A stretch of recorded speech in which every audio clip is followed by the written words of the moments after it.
All right, we're back. It's another Sunday night edition of AstroLive. I guess we only do it on Sunday nights, so it's the edition of Sunday Night AstroLive. Welcome. Thank you for being here, and we're going to hang out for a little bit, and let's see if we can get a few more warm bodies in the building. There we go. We're up to 104. I'm running late tonight because I was doing an interview with Shauna Home. I think some of you are probably familiar with Shauna and her work. She was at our eclipse event. What was it? In October of October of 2023. She was at our eclipse event here in Hill Country. And she's been a guest on my show a number of times and vice versa.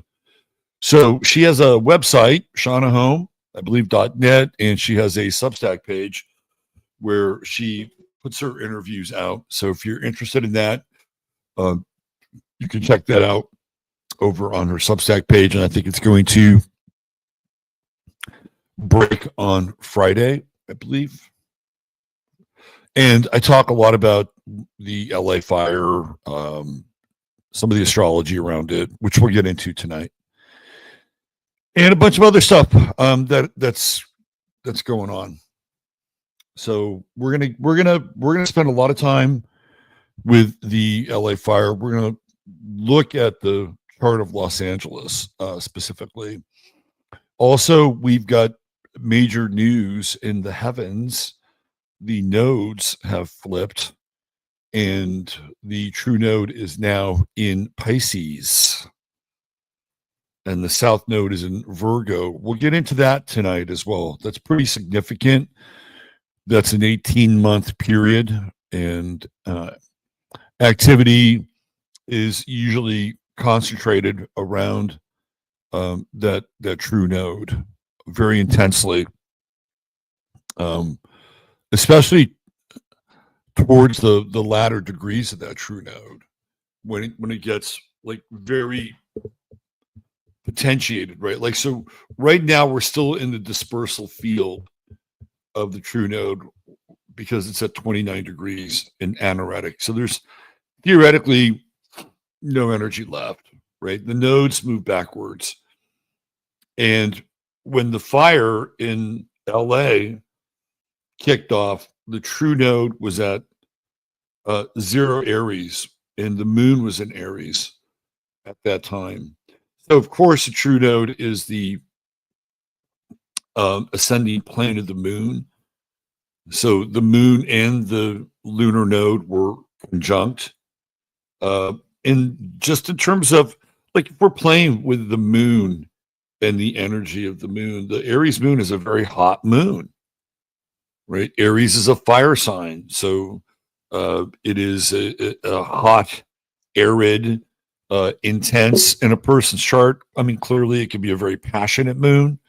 It can be kind of emotionally, I wouldn't say compulsive, but it's emote first and then ask questions later. You know, that's the nature of Aries in general. So the astrological conditions for heat in the air with the moon and the true node in Aries were there. Tonight we're gonna look at the chart of Los Angeles, which really separates it out from the chart of Athens or the chart of Detroit or the chart of Charlotte or the chart of Houston. So we're gonna get into that, and we're gonna spend a fair amount of time with it. And part of this discussion that we're going to have also includes Pluto and Aquarius. And the Aquarian energy is inserting itself very dramatically into our lives. And we'll get into that as well. So essentially, the topics of conversation tonight: the Los Angeles chart, the movement of the nodes into Pisces Aries, and Pluto in Aquarius and its immediate effect on the Los Angeles area, and I would say the zeitgeist in general. So let's take a look at who's here with us. All right. We got DJ MC, my man, Michael, Misbehaving 2's in the house, Janice Phillips. Weekend of Goat Kisses. Sounds mighty tasty. Sheila Sampson is here. Let's see. Rich J. Holy shit! Mom and Robert's mom are cancers too. You may have a different Robert in mind. My mother was a Pisces. Let's see. Susie G's here. Healing Heart Rosie checking in. Barbara Boots. Now there's a Cancer. Let's see. Diane Evans checking in with us. Hey, Diane. Susie's going to be back in a few. She's gonna brew a little coffee. Bill Brockman. Hey, Bill. I saw your message over on. I saw your message over. What was it? I think it was the Friday Forecast. Might have been the Friday Forecast. Come join Locals, Bill. Come join Locals. There's a link, and I'll give you paid member access to Locals. All right. I just wanted to, because I'm like, man, I gotta reach out to Bill because he had a question, and there you are. So come join Locals. I'll give you paid members access. And yesterday on Locals, we did about 2 hours of looking at 2025, and I couldn't get it all in because there's just so much. So we're gonna have part 2 on Locals next week, and this is going to delineate. I have to have some content delineation from supporting members and paid members. So there's a difference, and I try to give as much to the members of Locals, but I'm gonna get on a couple times a month for the supporting members, and we're just going to talk astrology. And if you have questions about astrology, it's just going to be very informal, but that'll be a kind of a supporting members Q&A stuff. Because I need to start giving you supporting members some of your own exclusive content. But yesterday, 2 hours over on Locals for everybody, and we'll be back again for another 2 hours because we didn't even scratch the surface with 2025. So Bill, come on over and join, and I'll give you access to the paid stuff. Let's see. Kabuki Theater. Bo is here. What's happening, Bo? Sue Leonard, Christine Mose in the house. PMSO. Janine. What's happening? Moonsprouts here.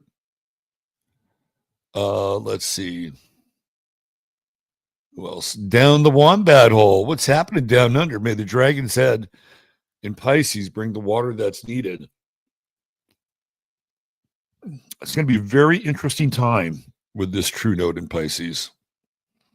We'll spend some time with it. Dave Sullivan, Big Dave Sullivan's here. PB in the house. What's going on, PB?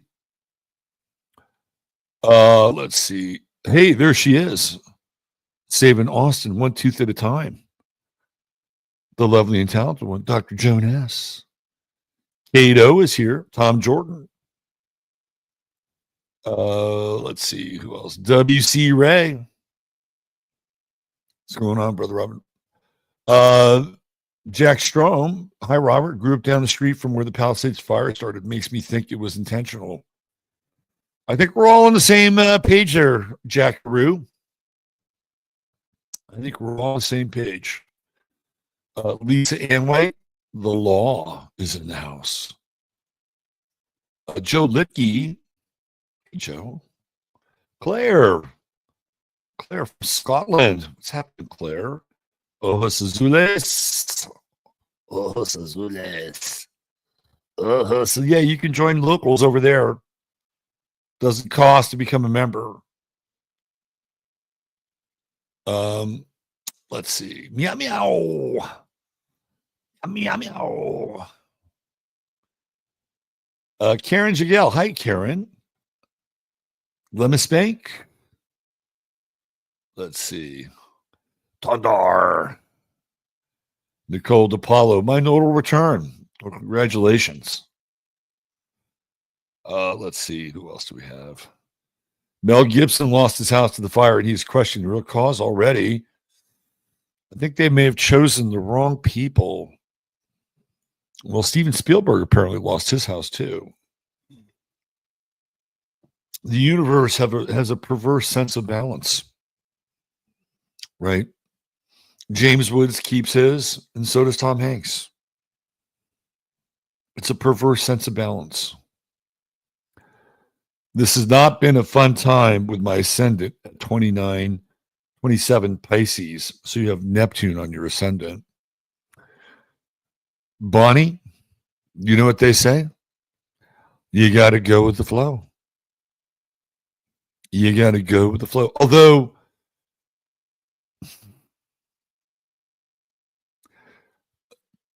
Pisces rising is a very interesting ascendant to begin with.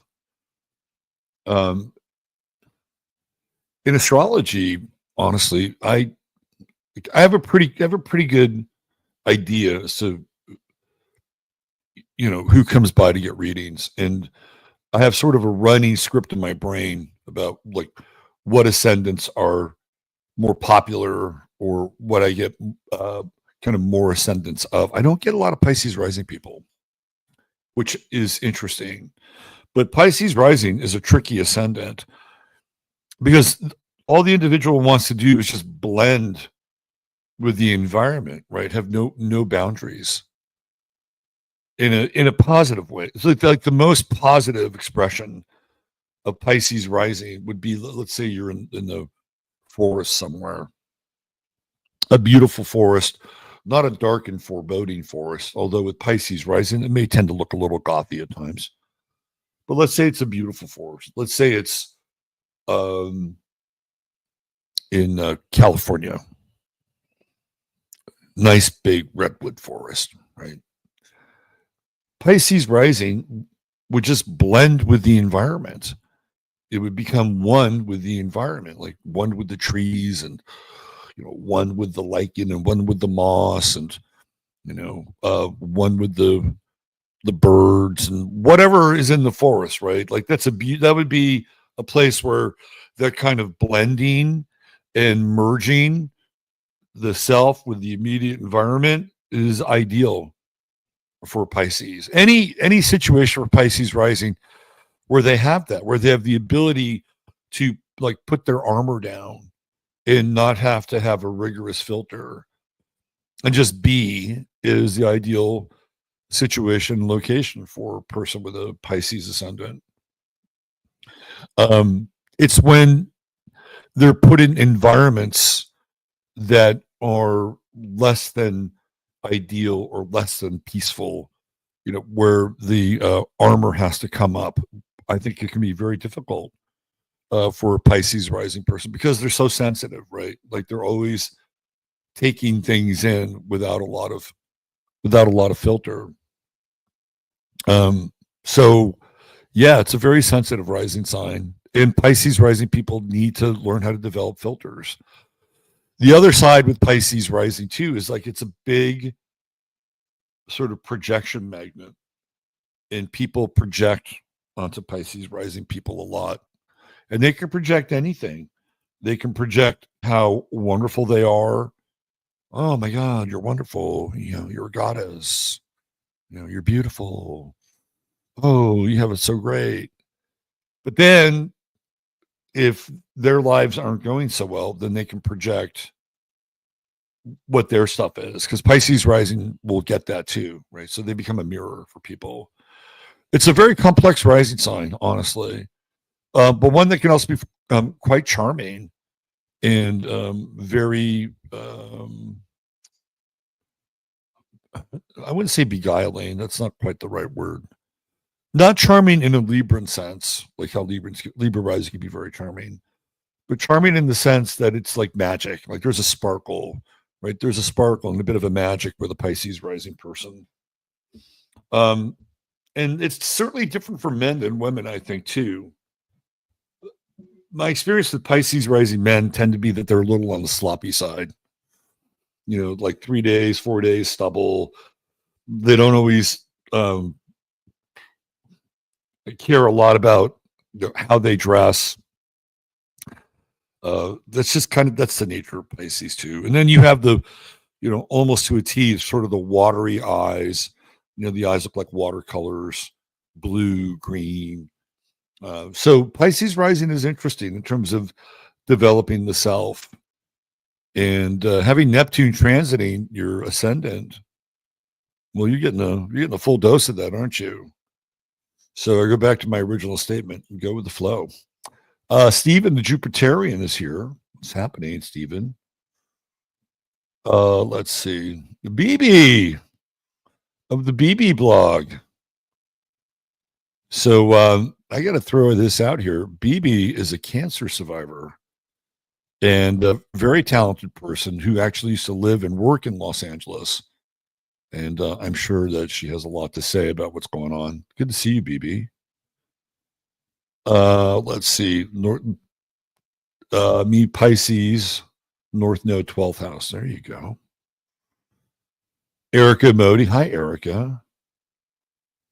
2025 is off with a bang. That's right. It is a baptism in fire. It is an initiation. Toy La Carissa. Welcome. Love of Scorpio. Howdy, Love of Scorpio. We got some North Node Pisces in the house tonight. Let's see. Steve the Jupiterian, 11th house North Node Pisces. 11th house Sun Pisces here. There you go. Pisces representing. LA's Pluto was on my ascendant. I only figured that out last week. Kind of validated my experience growing up and coming of age there. Very intense. Very, very intense. That's Aquarius. LA has Pluto in Aquarius. 4 degrees. Nora Rashid, the Queen of Speed, in the house. What's happening? Yes, the Year of the Dragon comes to an end. Too bad. I like the Year of the Dragon. Always have. 129.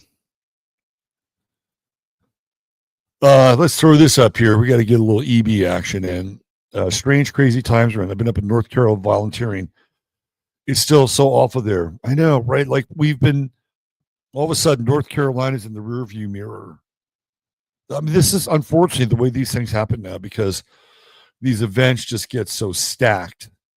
And, we haven't really finished processing one thing. And the next thing you know, we're off into another direction. And it's like, oh, well, now we have to wrap our heads around this. And what does this mean? And who's behind it? And, what's the meta, right? Like what's the meta action?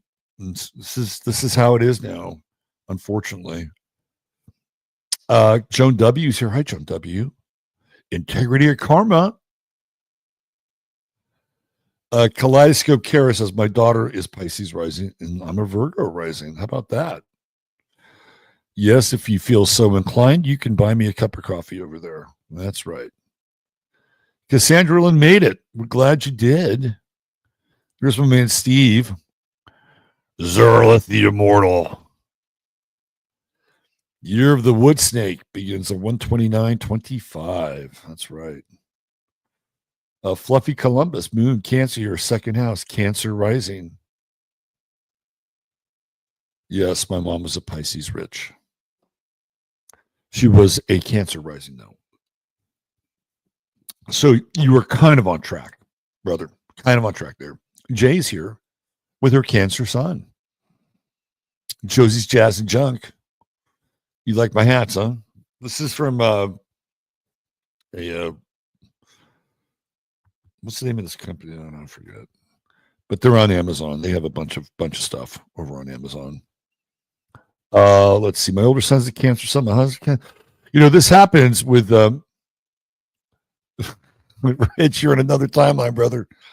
It's okay.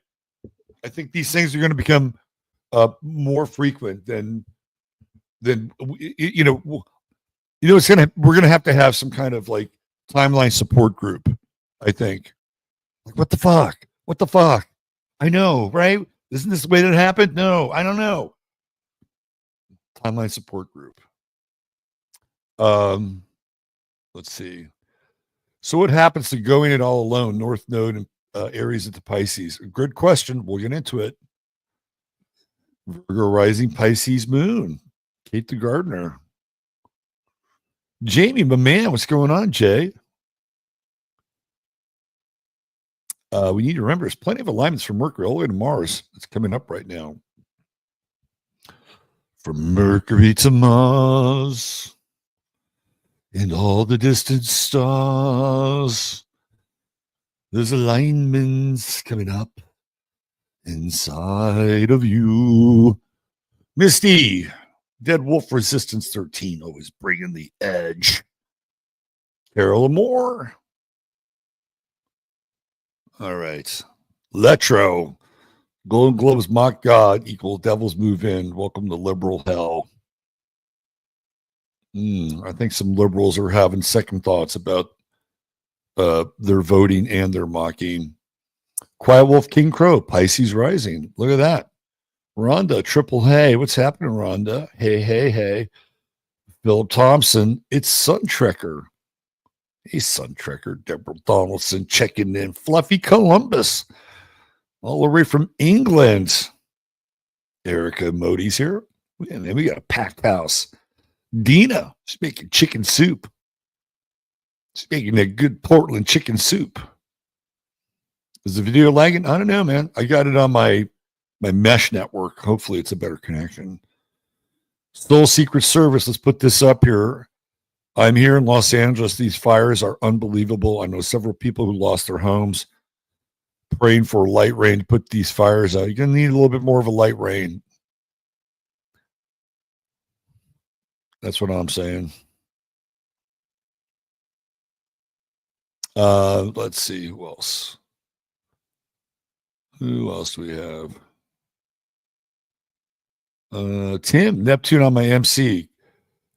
Can I retire now? Why not? Life's a vacation with Neptune on the MC. Let the black drink flow. I like that. Let's see who else we have here. Let's see who else we got. A good point. My sister's a Pisces rising. She's always someone else, depending on who she's around. Yeah, they're shapeshifters too. Totally shapeshifters. I think we got to the end here, or close to it. The Pisces rising are very sensitive, absorbs energy. Absolutely. Yeah, absolutely. It's the most sensitive of the rising signs, with maybe Scorpio, Cancer. Taking a quick second. Let's see. Who else do we have? Anybody else? Anybody else? Anybody else? Anybody else? I think we're all caught up.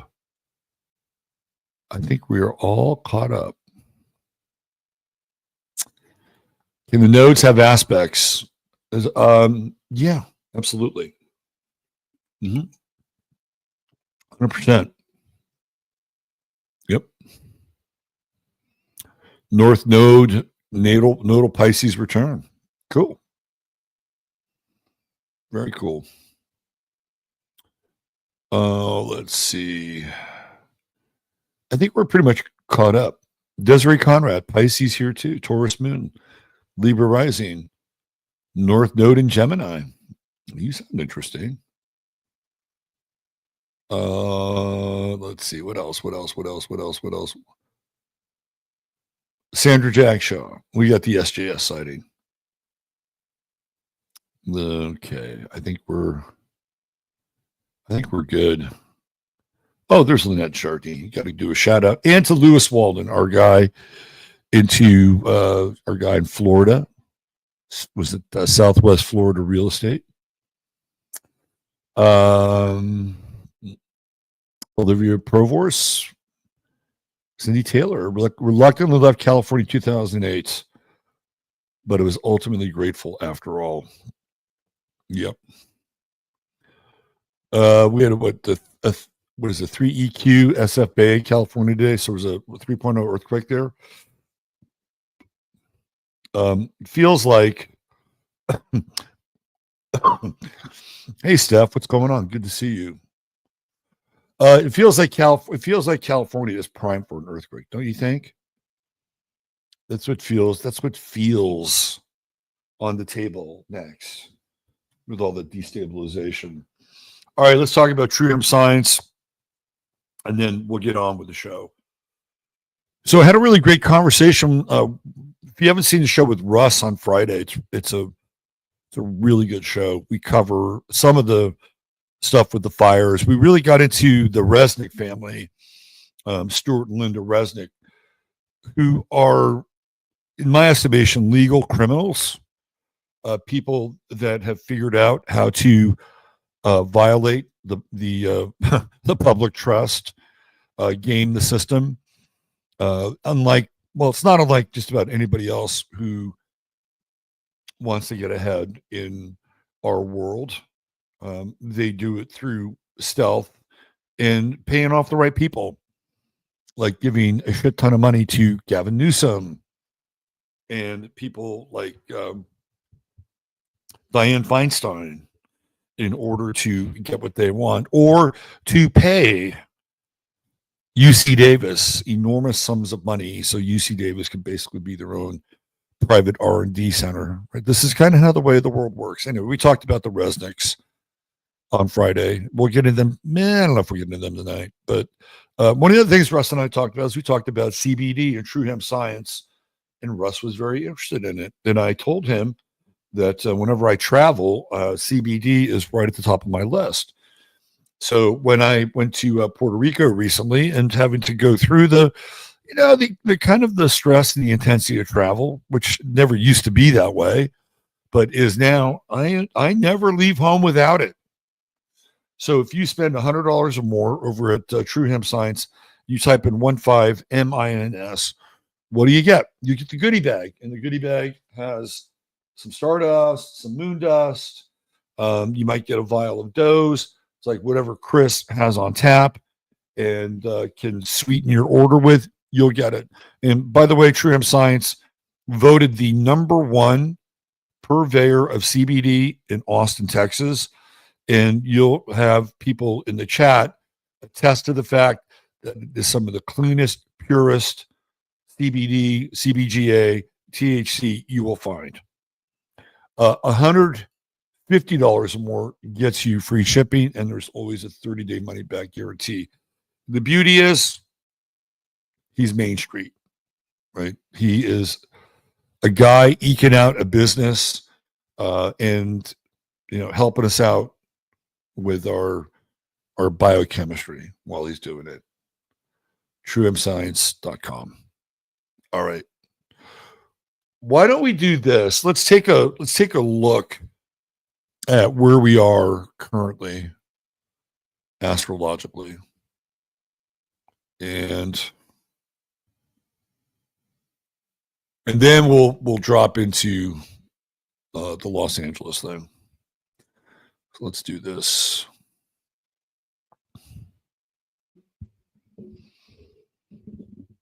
All right. Let me just edit this a little bit.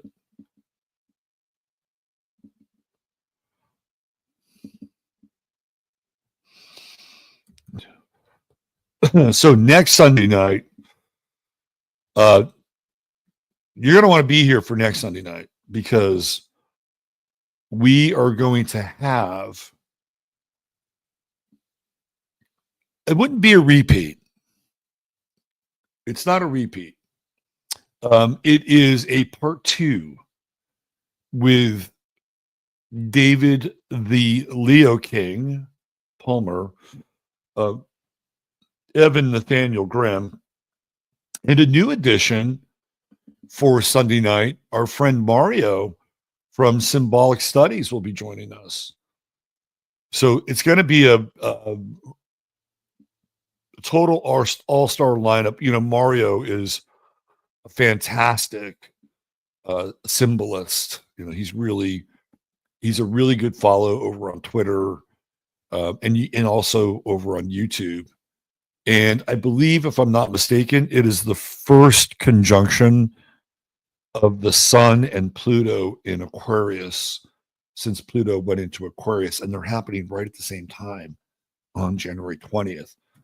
So we'll be looking into Aquarius pretty heavily, because literally the sun is shining on Pluto in Aquarius. And the following day, which is the 20th, will be the inauguration for one Donald John Trump. And we'll get into that as well. So join us next Sunday night. It's going to be great. A lot of voices in the room, but they're all great voices. All right. Let's put this up here. In the banner. Up. All right. Old World Florida in the house. How about that? We got a Longo sighting. Mario's top tier. Yeah, Mario's awesome. He was at our event last year and just had a brilliant presentation on Libra and the scales and his whole relationship to this kind of polar axis, ideology and symbolism, which is really brilliant. So it's going to be a really good show next week. My son just asked me if I could dunk back in the day. I dunked one time, and that was when I was, I think, about 20. I think it might have been about 20, 21, 22. I was 22, and I was fairly light, and I had a little bit of lift. That was the only time I ever dunked. I was happy. After that, it was the gravity of white men's disease. Okay, let me get this chart up here.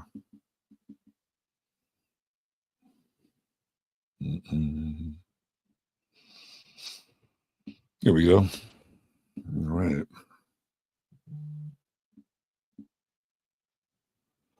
And I guess if my son watched my show, he would know that, because I just told the world. Okay. All right, let's do this. Let's take a look at where we are. The old chart of the moment. Let me zoom in.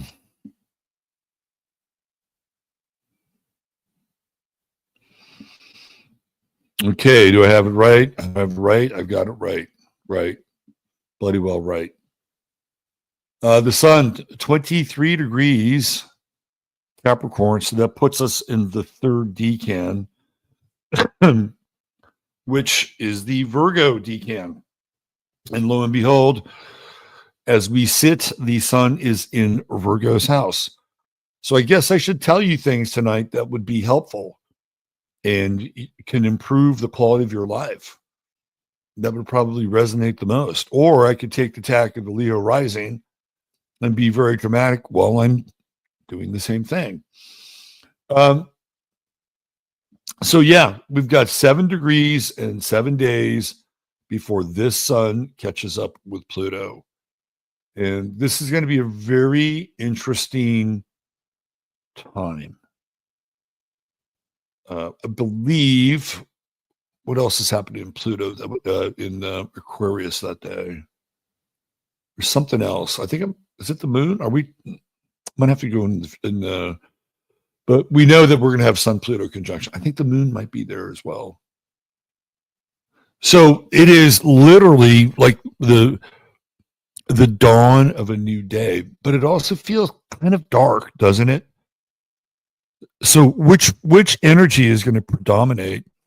Is it the sun illuminating the dark agenda of Pluto in Aquarius?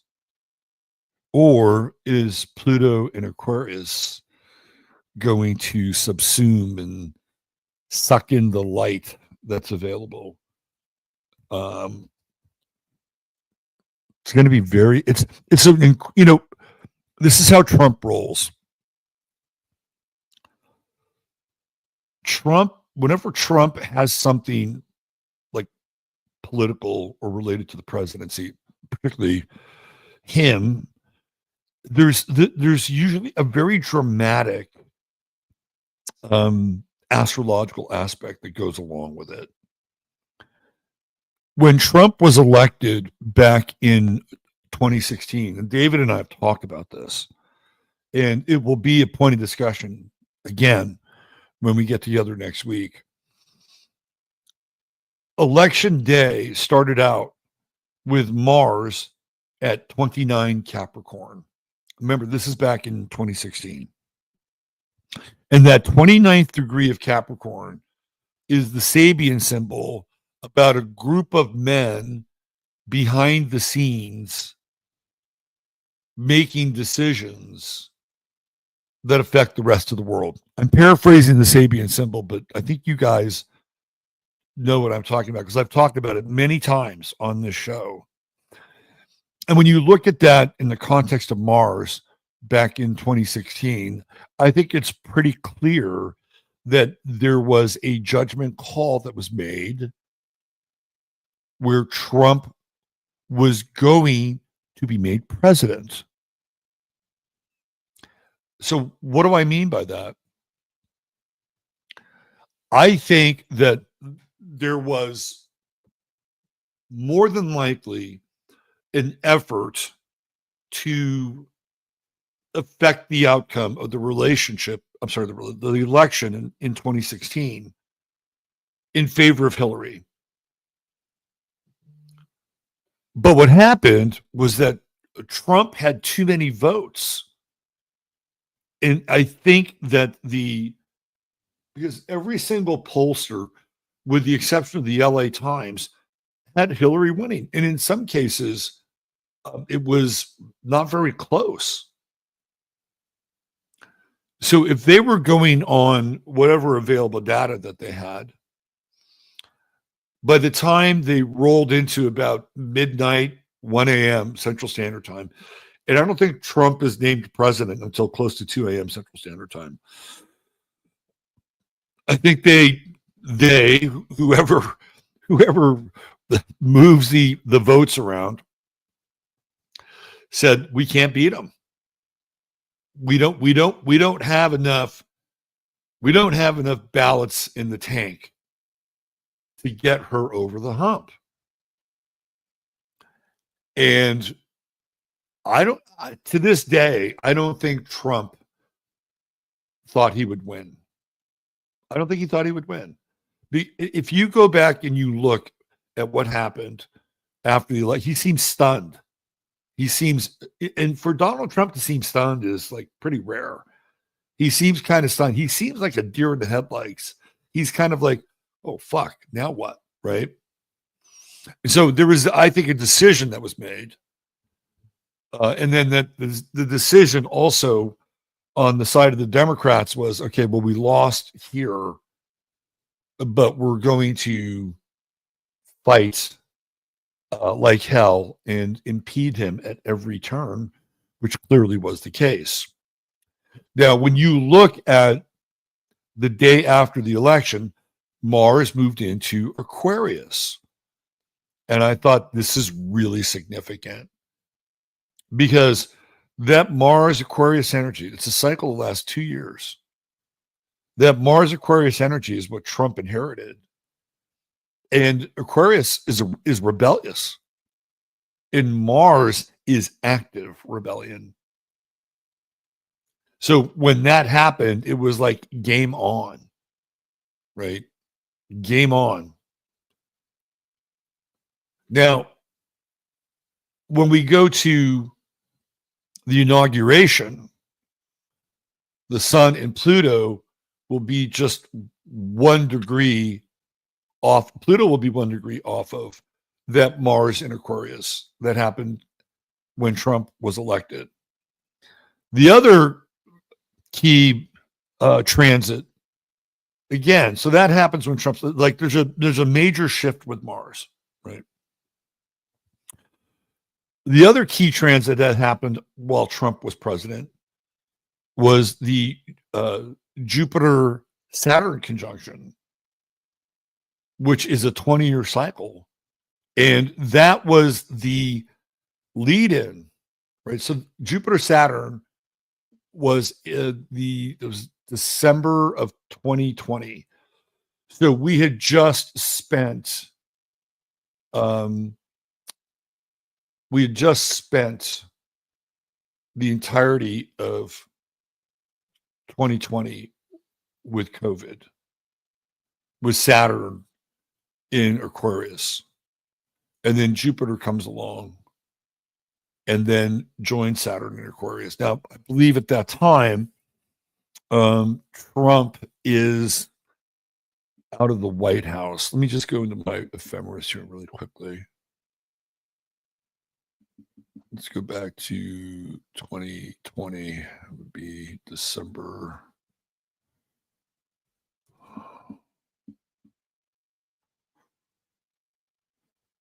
I'm doing a little Mars retrograding here. Yeah.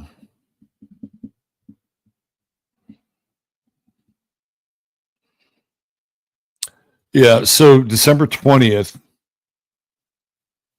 2020. Right. Okay. So by this time, we're in the backdraft of the election results, right? And it's that Jupiter-Saturn conjunction which is laying the ground for January 6th. It's revolutionary energy. But what's interesting about that, you can almost like see the bifurcation through January 6th and what happened. So there's this big rally in DC, and then part of this thing is very peaceful, right? You got people walking around the rotunda, it's like they're on a fucking guided tour, right? For me, that's the Jupiterian aspect of what happens on January 6th. The Saturnian aspect is the fight that's going on outside, where you've got the clash with the PD, whoever else is playing the role of the cops. You have the Ashley Babbitt thing going on. That's all very Saturnian, right? So it's like these two different representations of this Aquarian moment. You've got, the Buffalo shaman hanging out, smoking the peace pipe, telling people to be respectful, and it's weird, right? Like it's a weird environment, but it's all under the Jupiter Saturn conjunction. So that's when Trump is leaving, but it's still astrologically dramatic.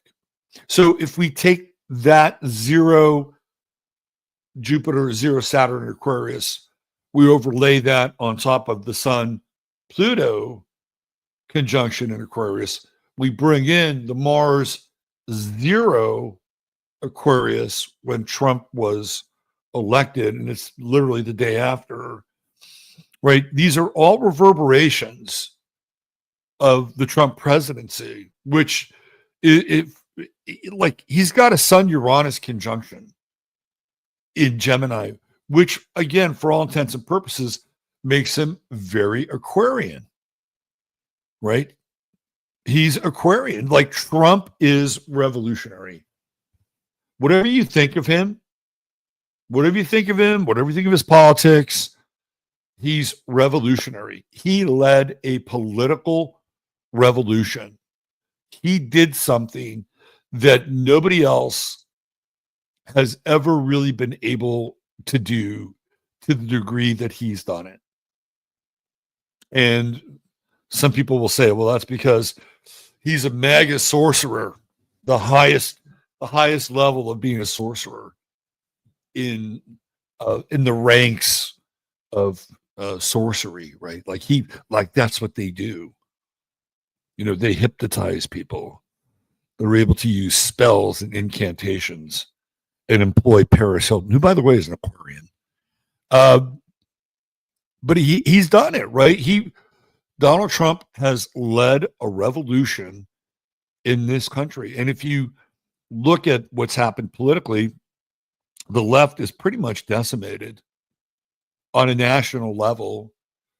And then you have the Republican Party, which is, grasping and still trying to deal with the fact that this, seeming outsider has come in and, upended their game. So, I mean, he has that as part of who he is. He has that kind of Aquarian aspect with that Sun-Uranus conjunction, which is highly unpredictable and also destructive. Donald Trump has also wreaked a lot of destruction in his path as well, right? I mean, that's the nature of Uranus and Aquarius in general. So all of these things lining up in Aquarius for Inauguration Day are, well, for lack of a better term, revolutionary, right? We're dealing with revolutionary energy. There's going to be a different kind of America that will emerge through the Trump presidency. And I don't think we're going to have another general election. I've said this for a while. And it has to do with the last election happening at Pluto and Capricorn, that final degree. Like, this is it. This is the last outpost of hierarchical systems where you have one person at the top, whether it's a corporation or a country, a government, et cetera, et cetera. Because once you get to the top of the chart, we're in descendant. We're in a descendant mode. Everything begins to move towards the first house. Here we're at the apex. So think of Pluto and Capricorn being the apex. And now we're on the other side. We're literally on the other side of the mountain now. And it is a new day with Aquarius. Completely new day. So over the course of and remember, like, he is going to be, I think I have the inauguration chart. Let me see if I think I put it into, hold on. I pulled it up for the event, for the webinar. Let me see. We got Los Angeles. Let's see. It might still be up there. Give me a second. Since I'm talking about it, I may as well put it up. Here it is, right here. Okay. Yeah. All right. We'll get back to the chart of the moon. This is what I'm talking about. So 12 noon, January 20th, there's that sun, 0 degrees Aquarius. There's Pluto. It was the part of fortune in Ceres. Right. So here's your Aquarian stellium. So just think about this for a moment. Like, this presidency is going to start under this conjunction. And this is the first time that the sun has conjuncted Pluto in Aquarius since Pluto went into Aquarius. This is the first. So we'll have 15 more, right? Because there's going to be 15 solar cycles with this Pluto transit. This is the first one. So from a symbolic standpoint, this is really powerful. This is somebody who will have his hands like on the lightning. Aquarius is very electrical energy, right? Aquarius is like the power grid. And I guess the question would be, like, can he handle it? Right? Can he manage sort of the titanic energies that are associated with taking office on a day like this? Right? The dawn of a new day. And I feel like technology is going to play a huge role in the Trump administration. Already is. He's got his bromance with Elon Musk, who is a Cancer, and Donald Trump has Saturn, Venus, and Mercury in Cancer. So I think I have Musk's chart somewhere. He's constellated somewhere in that mix. So his sun is in the 11th house, Trump's love. So he's a buddy, right? He's a friend. He's a bro. He's a mega bro. Now, what's interesting here with this chart is let's take a look at Mars. You know, we're dealing with this Mars retrograde in Cancer. Even though it's not in Leo, it is in opposition to Sun Pluto. So if this is going to be a revolutionary time, and let's say the technocrats, the Silicon Valley geek bros have a seat at the table, like having it with a Sun Pluto conjunction is pretty fucking powerful. By the way, has anyone seen Vivek Ramaswamy lately? It's like he shot his mouth off with the H1B1 stuff, and then he just crawled into a hole. Like he got so much blowback that he decided, I'm going to sit this out. So as a result of Vivek's interesting position on H1B1, I decided to bring Dr. Shiva back on the show. So we're working on a return visit of Dr. Shiva, and one of his favorite subjects and commentaries, Vivek the Snake. So the wheels are in motion for Dr. Shiva to come back. Talk about a Sagittarius without a filter.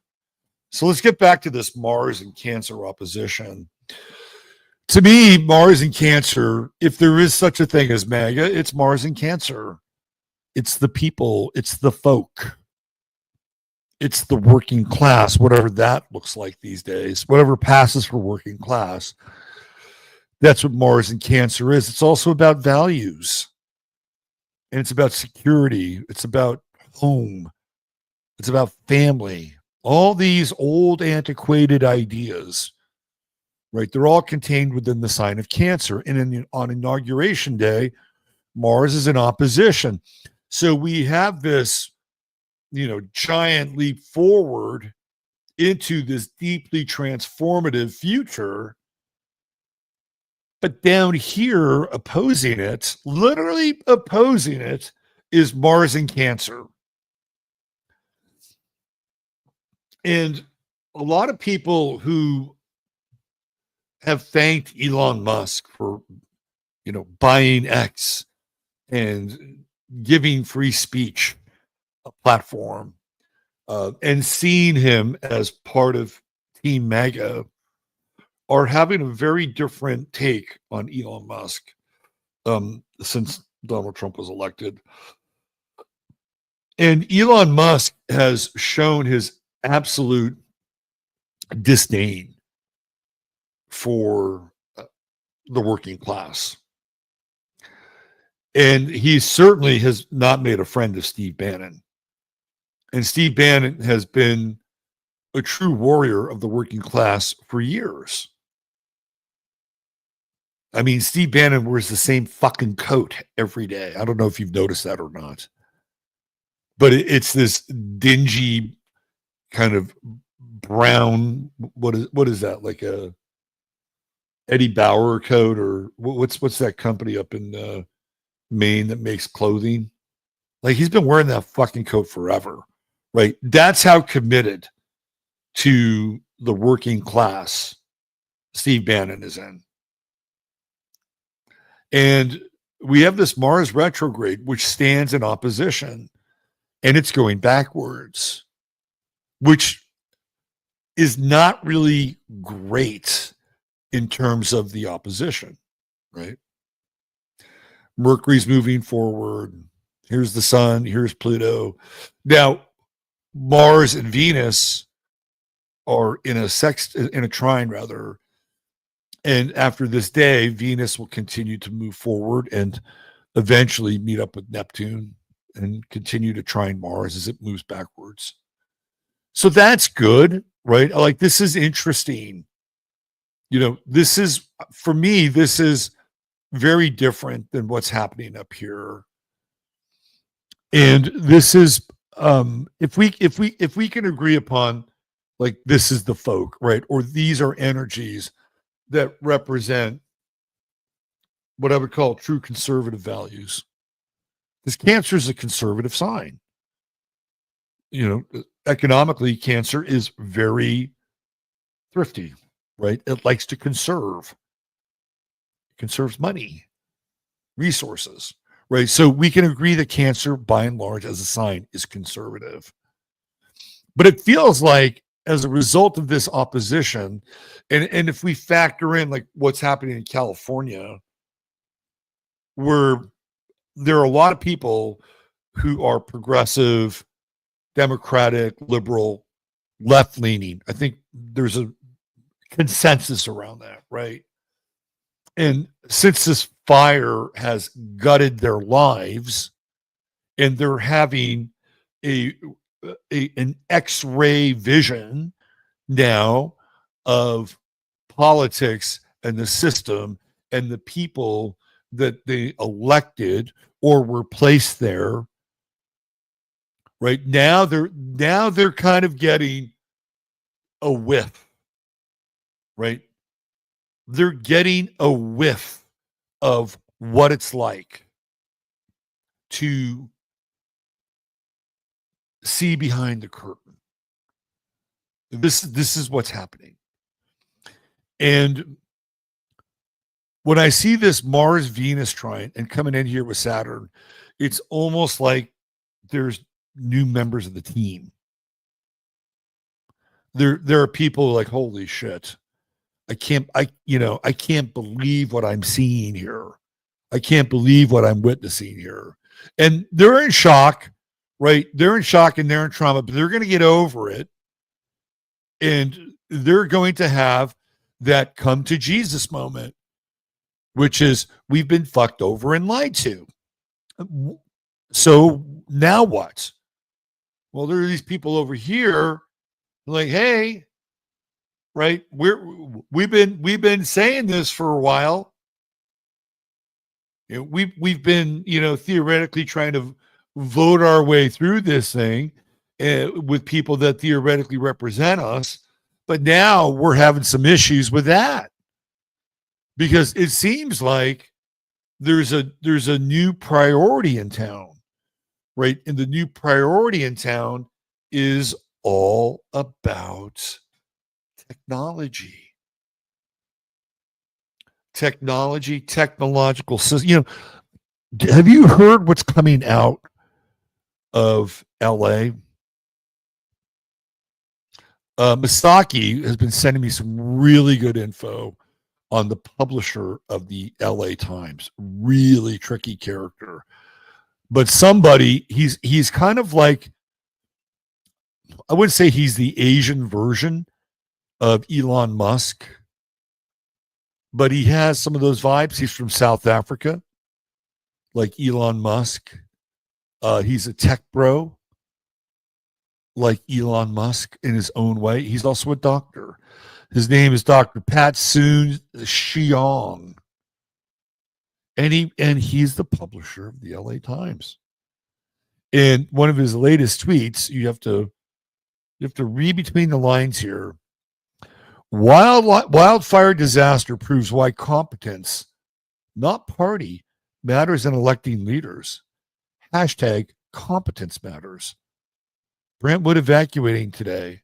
Never in LA history has the wildfire destroyed so much and affected so many. Our hearts go out to all Angelinos. Stay safe.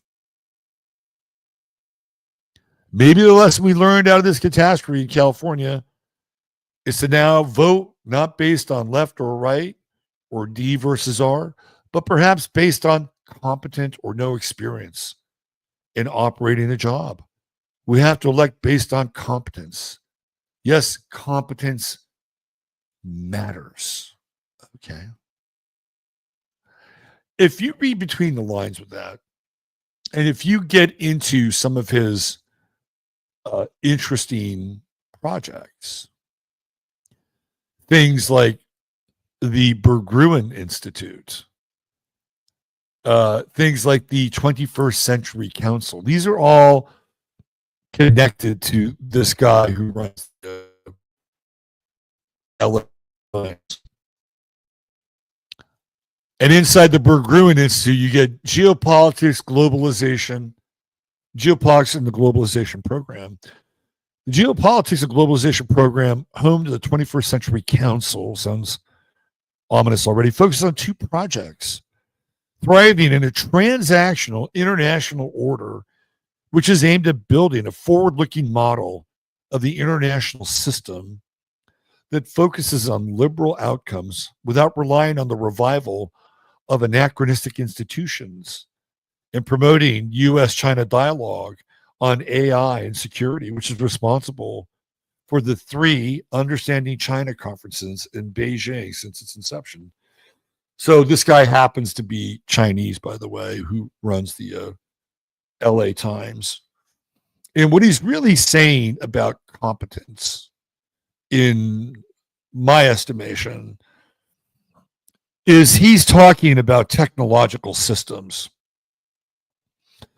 because engineers are so competent, right? They understand how systems work. They understand the exquisite order through systems.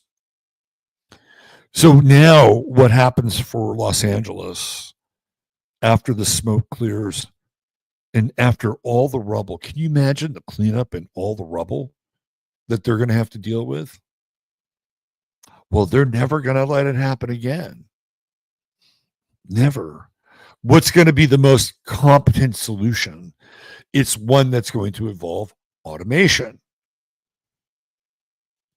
right?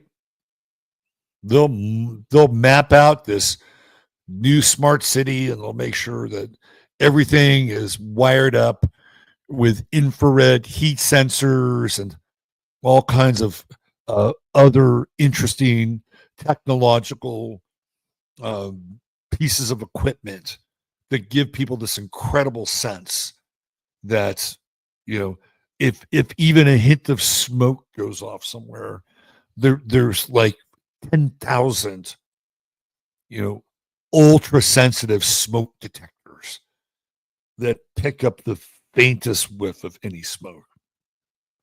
And as soon as that happens, it's dispatched, right? And then there is an armada of drones that come out, and they're all equipped to quickly extinguish any fire at a moment's notice. Like this is where this is headed, right? This is what they mean by competence. So when we see this Sun-Pluto conjunction on the day of the inauguration, and we have Mars retrograde in Cancer, remember, these are the folk, and these are more folk that join up. And this gets into Pluto and Aquarius, which I'll talk about with Los Angeles, because LA, for the most part, has been pretty much leveled, right? Like, that is a group experience, a very significant group experience. I'll get into more of that when we get into the LA chart. But this is what it looks like on inauguration. So the moon is in Libra. Okay, so everything should be fair, right? But it's a point of tension in this chart. We got a Grand Cross. If you throw Chiron in here, Chiron, Mars, we got the moon and Mercury. So this is the template, right? So this is the template for the next 4 years of Trump, because there's no other 4 years after that, unless, of course, he becomes Caesar, or if he passes away. I don't think Trump makes it 2 years into. Some people have even much briefer stays in the White House. Hell, there's a YouTube prophetess named Celestial, who's a Christian, not a not a tidy whitey Christian. Like she's, she's kind of deep, right? She doesn't think Trump will last until the inauguration. That's her prediction. She thinks something is going to happen to Trump within the next 8 days that will be catastrophic and will start the beginning of civil wars and world wars. So she's early on the Trump doesn't make it all the way through 2028 bingo card. I don't think he lasts more than 2 years. The big challenge for Trump is when Mars goes into Leo, when it finally transits into Leo, and then winds up conjuncting his natal Pluto. I'll even tell you when that is. That to me is the. Do you know whose son? I think J.D. Vance's son is on Trump's natal Pluto. I know Jared Kushner's true node is. So what are we talking about here? I think his natal Pluto is at what, 9 degrees? Let me just look up Trumpy's chart. I should know this by heart by now. Let's see. What do we got here? Just open another window.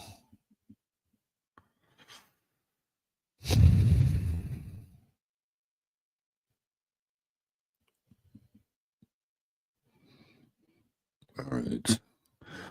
We must be precise, or at least as precise as we can be. Okay, 10 degrees. So Trump's Pluto is at 10 degrees. I was off by 1 degree. Okay, so that puts that Mars transit in May. May 11th, May 12th. It creeps up in there within a 5-degree orb on May Day, May 1st. That'll be a huge, huge test for Trump. That's, generally a Mars 12th house transit, like that's hidden enemies in the 12th house.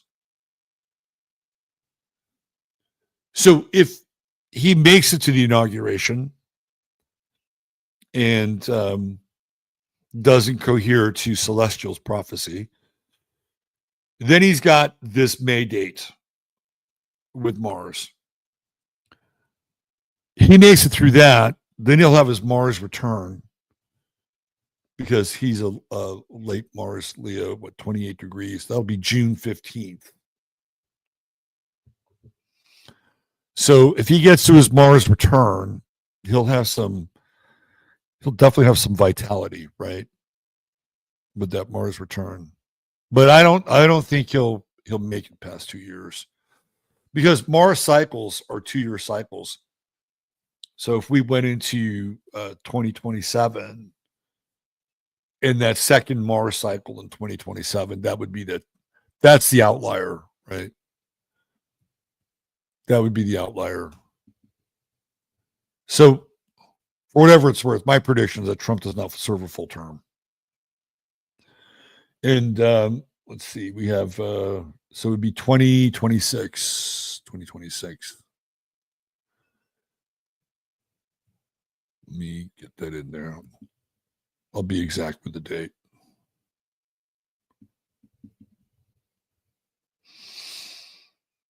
So yeah, Mars, let's see, 10. So October 16th, 2026.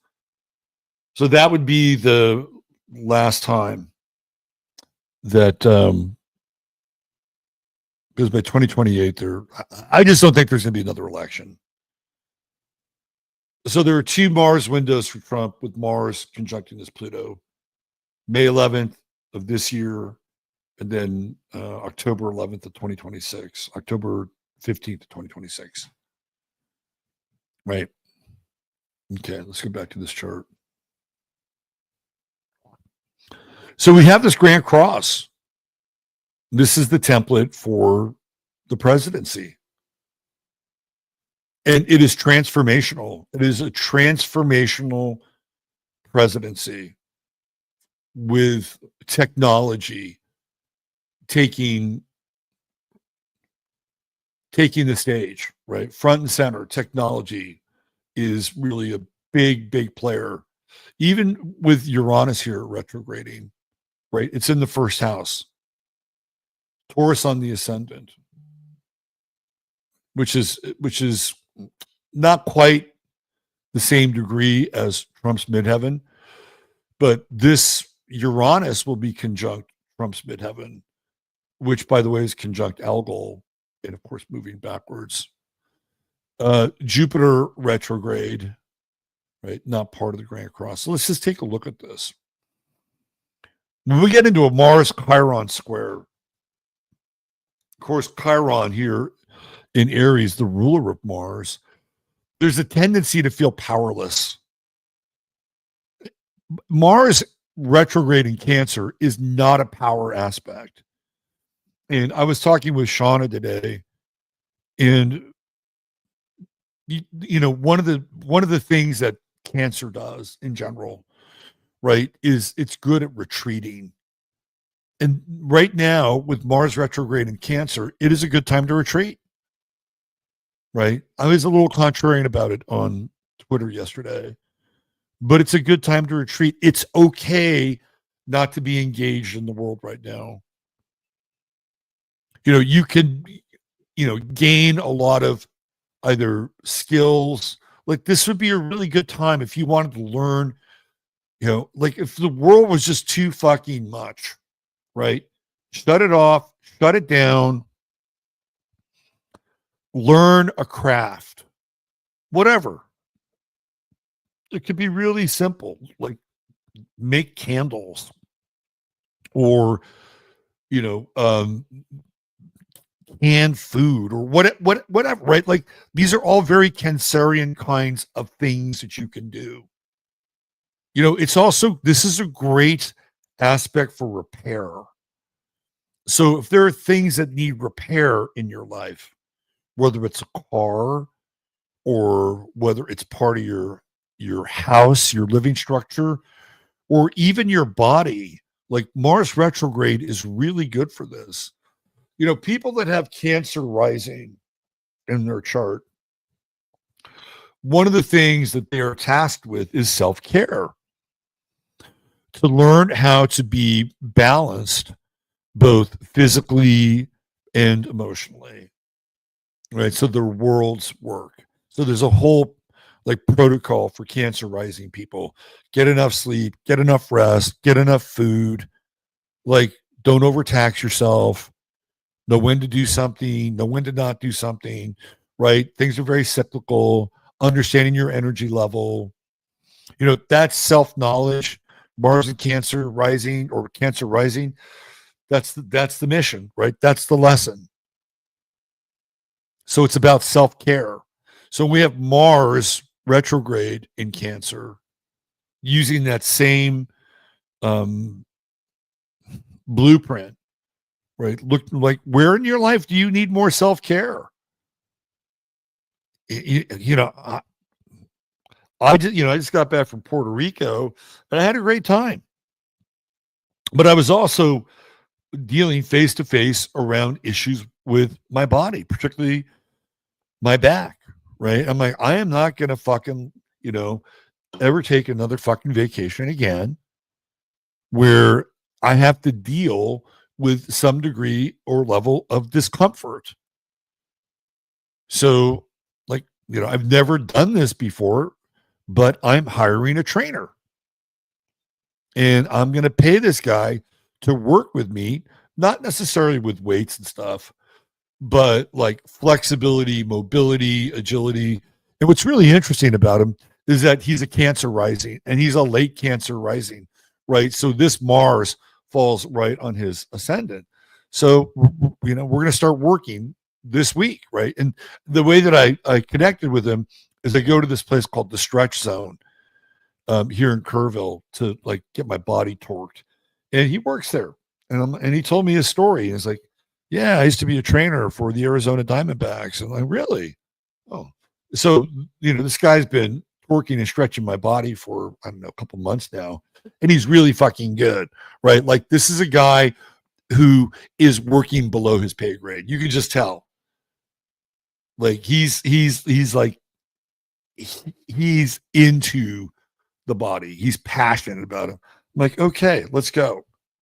Right. I am going to pay you, and you are going to get in here and help me tweak my body. So the next time I go on a fucking vacation, right, I can enjoy what I'm doing for the most part. It didn't mean I didn't enjoy it.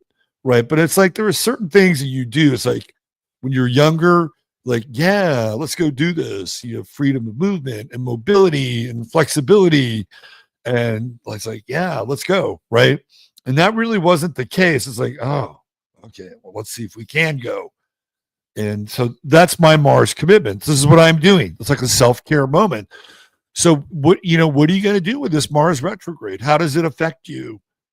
What are you going to attend to? Because it's not a time to move, right? And if you're going to move, you're kind of looking at, well, geez, this is how I was 20 years ago or 15 years ago, because Cancer looks backwards. That's the nature of Cancer. So if you want to take advantage of this, now's not the time to go set the world on fire, right?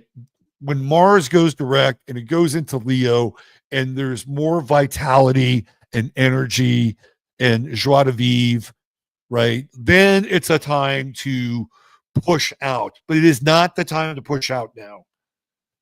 Now is the time to go within and see what you need to work on, right?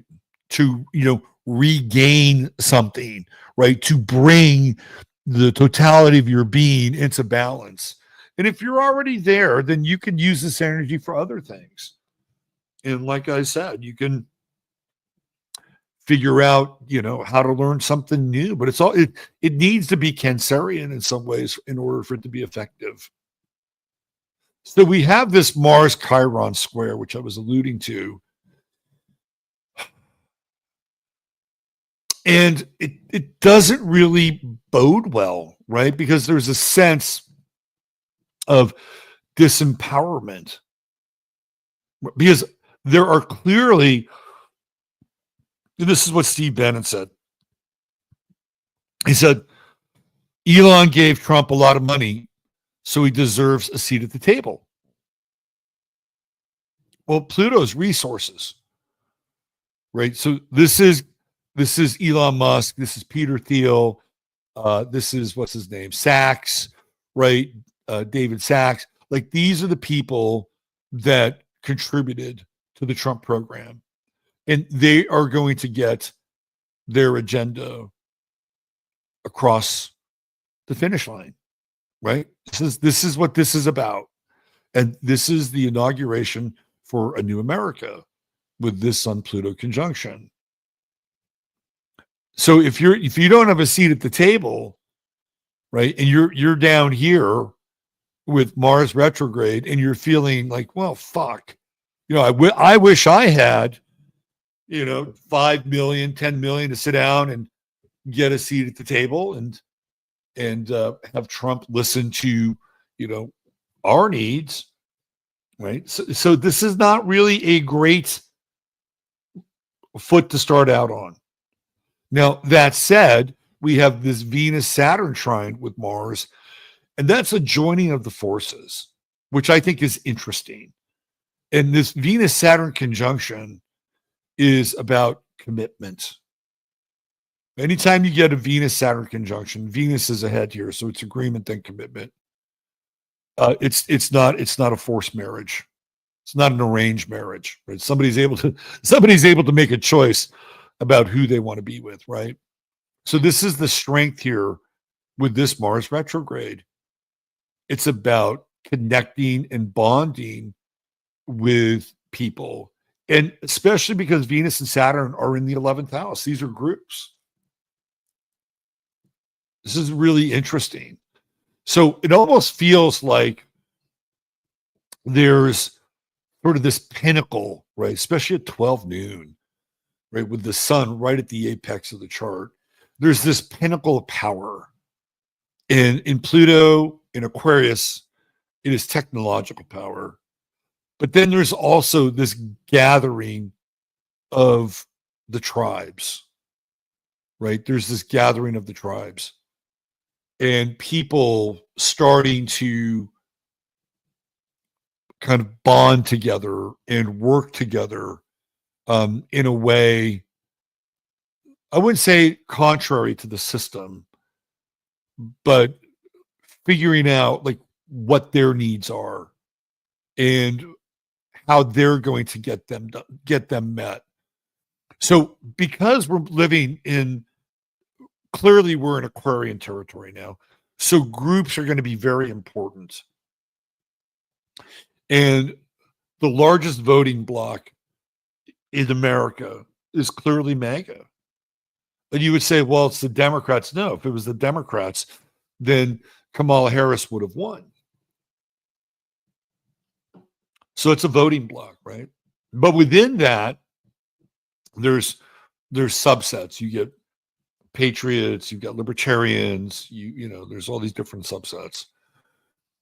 But to me, this is if we're just looking at this as a template for the next 4 years, this is the development of groups that are disempowered.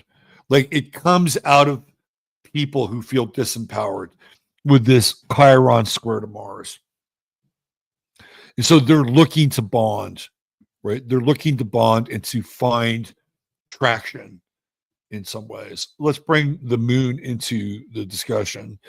So the moon is in Libra, and here we're dealing with balance and trying to find some emotional balance with all this. And we got a moon Mars square. And when you look at these two signs, Cancer and Libra are both engaged in equilibrium. Like Cancer is trying to find the equilibrium between yin and yang and man and woman and acting and resting, right? And Libra is trying to find the balance between whatever is sitting on those scales, right? So there are two signs out of all the signs in the zodiac. Libra and Cancer are the two signs that deal with equilibrium in some form of balance. And here, because they're cardinal signs, they're in square with each other, right? They are in square with each other. So when you have a Mars moon square in a natal chart, that's somebody who's got a spicy temper, right? The Mars moon squares are like temper tantrums. There can be real passion there, but it doesn't always come out in the most how shall I say streamlined fashion, right? And so here, I think that this is an imbalance, and Mars in Cancer is understanding and noticing that imbalance. It's like, whoa, you know, this was supposed to be about the people. Right? This is supposed to be about America first. Remember, Cancer is the sign that it's the sign that is America. We are a Cancerian country, and theoretically, we're a meritocracy, or we were. And meritocracy really comes into this idea of Libra, where it's fair. Well, they did the best job. They did the best work. So they're going to be rewarded. That's fair. But the meritocracy is threatened here, right? It is threatened because of the conglomeration of power with this Pluto-Sun conjunction. So now we got a beef, right? This is a beef. Like, hey, this isn't balanced. It isn't fair. And there's anger. And Mars retrograde Cancer, it's not easy because there's no real viable path to action. The viable path to action here is to bond with others and to somehow create strength in numbers. And yeah, I'm just looking at this as part of the inauguration and as a template for the next 4 years. We come up here and we see Mercury in Capricorn in square with the moon, which is another hard angle, right? So usually with a Mercury moon square in somebody's chart, what happens is that they really struggle with their instincts and their brain. Like their brain says one thing and the moon, which is instinctual, says another thing, right? And if they've got a square, they are working on trusting like their instincts. And because what happens is that they'll override their instincts with their brain and they won't listen to their instincts. And it's like, well, shit. You know, I should have listened to myself. Right? I should have listened to myself. And then what'll happen is that if they keep hitting themselves on the head enough with I should have listened to myself, then they'll go into their instinct and they'll just go instinctual and they'll go, fuck, I should have thought about this.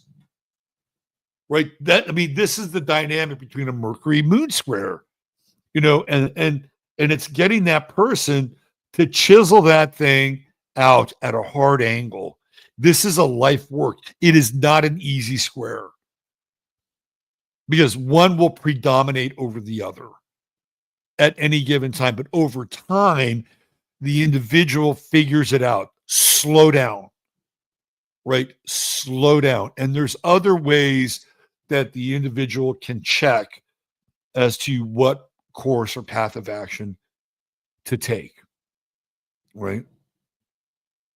So that's how it works in a natal chart. Here, it's kind of like, well, let's get back to fairness with Moon and Libra.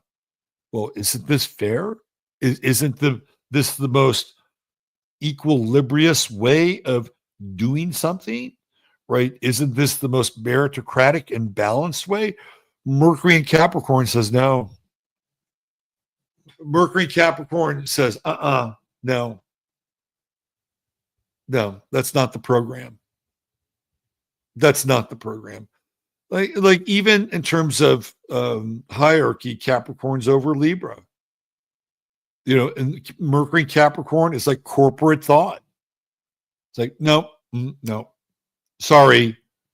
Yeah, I know it's unfair to bring these H1B1 people over, but you know, we need them. What, you want robots instead? Well, we'll give you the robots later. So then you've got this Mercury Chiron square, because what'll happen is that this thinking, right, this corporate thinking, you know, this kind of, you know, mental overlord will not be infallible. You know, with Chiron squaring Mercury, people will see like the error in the direction of the country, because you're going to have people, even though, you know, we're on the other side of Capricorn with this inauguration, right? You will have people making executive decisions with Mercury and with Pallas here. Well, you know, this is for the betterment of the country. This is what's going to be efficient. This is what's going to be competent. Like this is the vibe, right? And then Chiron is, people are like, what the fuck? No, there's a flaw in the thinking here. Yet it may be competent or it may be efficient, but you're going to lose the room. So this Grand Cross is like, this is really pretty important as the Sun and Pluto move into hyper dominance here in Aquarius. Now, it doesn't mean that we can't have a cool Aquarian world. Like, it's going to happen of its own accord in its own way. But this is not easy. And these are all cardinal, right? Cardinal, cardinal, cardinal, cardinal. So it starts things. It starts fires. It starts revolutions. Here's our true node in Pisces, conjuncting Neptune, getting very close to Neptune. And for some people, this will be hope. right? It will be hope for the future. They'll see Trump and we'll see Melania, who I really like, by the way. And they'll see this through a Piscean lens.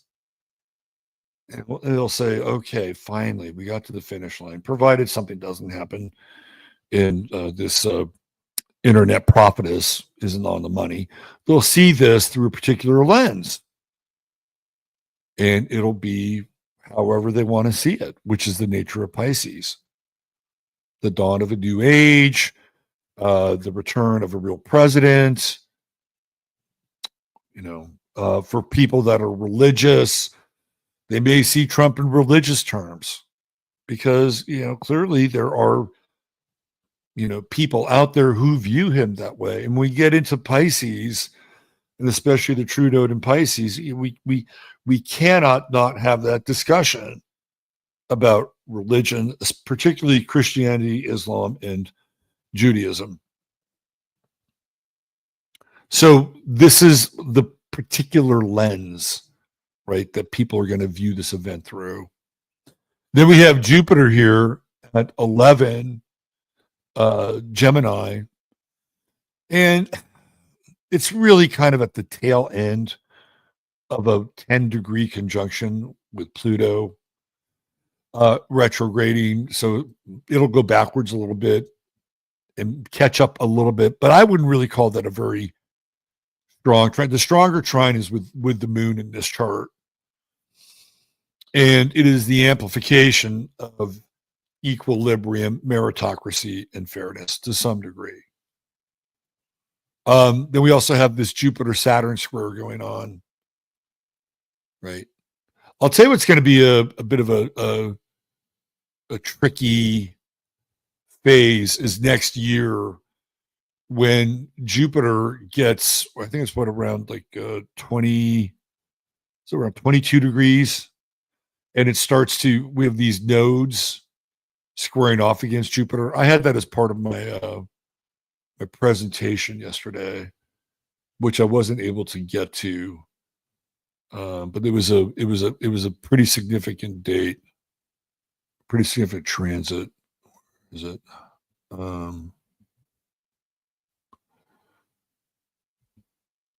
Where was that?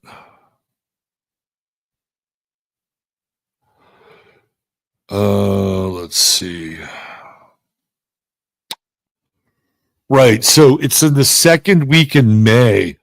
And I think that's the time when, in fact, I know it's because we looked at it. That's when Mars is conjunct Trump's Pluto.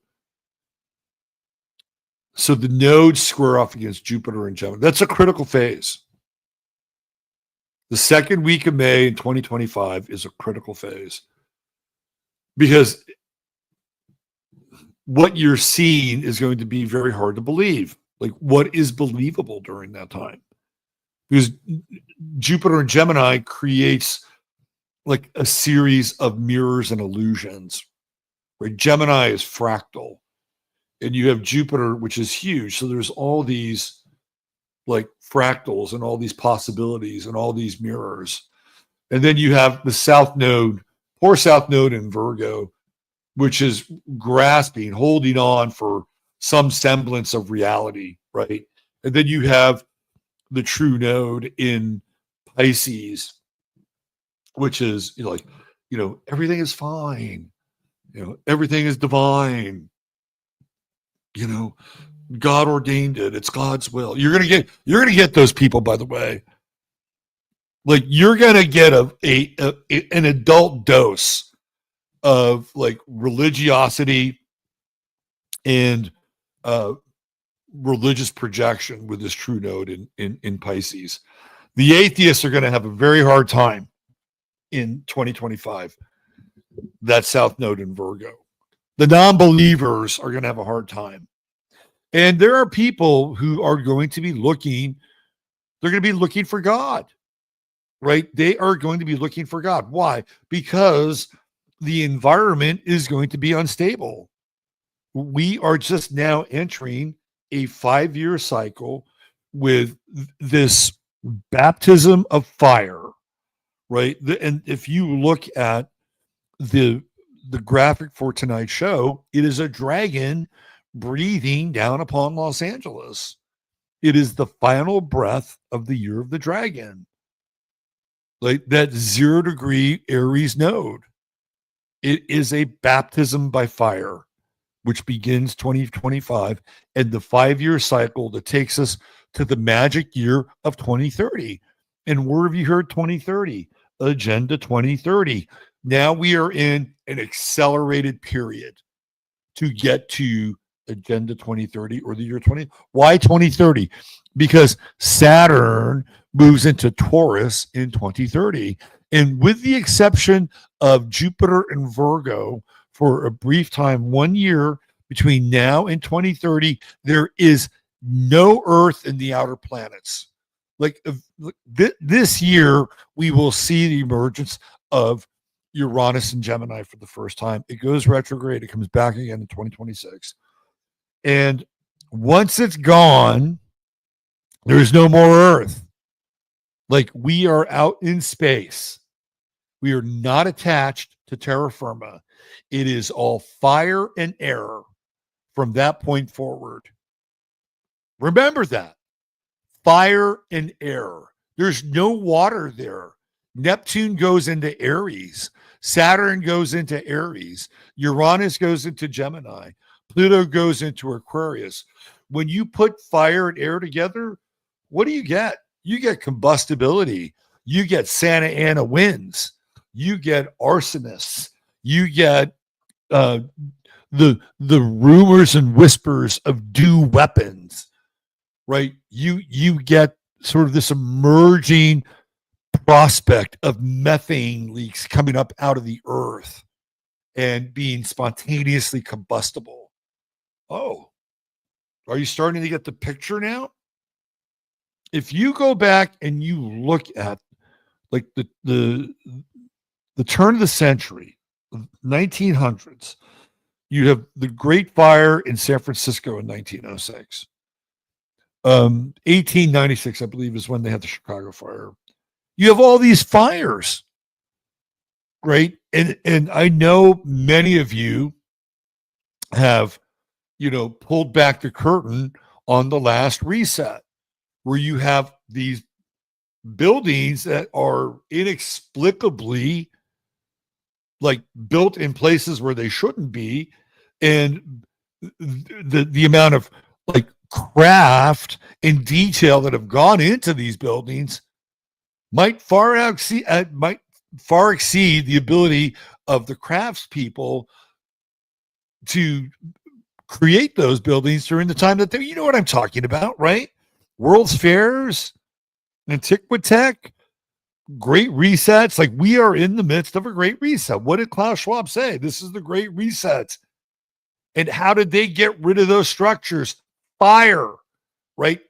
You're seeing it play out in Los Angeles. If you think this is the last time you're going to see this, you're wrong. Because as I mentioned, we get into those outer planets, the world, the atmosphere is electric and it's combustible. The other thing is when you take into account Saturn and Neptune going into Aries, you're dealing with water, you're dealing with land, you're dealing with volcanism and the prospect of eruptions, right? The breaking through of volcanic activity through landmass, through water. Supposedly, there is a volcano off the coast of California, which I just started reading about. Mel Gibson was on Rogan, and he brought up something that I had remembered reading and had forgotten about. And it was this guy Balboa, who they named, Balboa Island and Balboa Park after Balboa. He's an explorer, and he was in his ship, right? And they were cruising past Los Angeles, and he said that they couldn't land there because there were all these fires going on. This comes from Balboa. Now, what the hell is that about? Why was he making a notation in his journal about this area where he's witnessing all these fires? They couldn't land. So the question is the area by and large an inferno waiting to happen? I mean, just think about it. They have oil there, they have gas there, they have the tar pits there in Los Angeles. So what's going on beneath the surface, right? And what does it cause to actually spark a fire, right? So there's that. But then if you take into account this whole idea of like resets, like maybe what he was witnessing was a fucking reset. I don't know, but clearly it was not something he felt safe enough to dock with. San Diego was a completely different story, right? Balboa Park, Balboa Island. They named them for a reason. He was there. So when we get out into those outer planets, starting, hardcore in 2026, we're in a point of we're in uncharted territory. But if you just add it up elementally, fire and air, what does it create? Combustibility. So the combustibility is both atmospheric, but it's also combustibility with people as well. All of this happens until 2025. And in 2025, there's new land. And I'm going to go on the record that new land is literally new land, right? Like new land masses or the fissure of existing land masses. But until then, if there is an agenda, and there certainly seems to be an agenda, then what we're witnessing, I don't think, is a one-off. We're going to see more of it. So there's your inauguration chart. What's interesting, there's not a lot of fire in the chart. Tons of air, some good earth, some good water. But again, once those outer planets, once Saturn moves into Aries and Neptune's not that far behind, that's what you get, right? We have an inconjunct here with the moon and Venus Saturn, again, which is interesting because the moon here is supposed to represent some degree of equilibrium, justice, balance, fairness. And I think it's that kind of interesting equation. When Pluto went into Aquarius the first time, one of the things that I talked about was this idea of strange bedfellows, where it's like, oh my God, I wouldn't really align myself with this person, but now we have the same interest. And I think that's going to continue. And with this inconjunct, right, coming in here and being sort of the X factor, which connects Venus, Saturn to Mars, and bringing sort of disparate groups or people together, that inconjunct is very, very important. Because I feel like over the course of the next 4 years, people are going to be fighting for intrinsic values.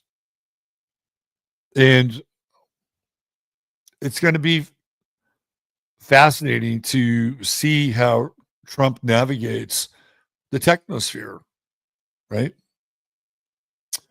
All right, let's go back to our other chart here, which is the chart of the moment. Thank you for indulging me. So tonight, the moon is in Cancer. Obviously, we're talking about Cancerian issues. Here we have that Venus-Saturn conjunction. Now, when Saturn's out front, it's the arranged marriage. When Venus is out front, the woman gets to choose, right? So yeah, I mean, clearly, this is what we've been discussing. We've been discussing this relationship.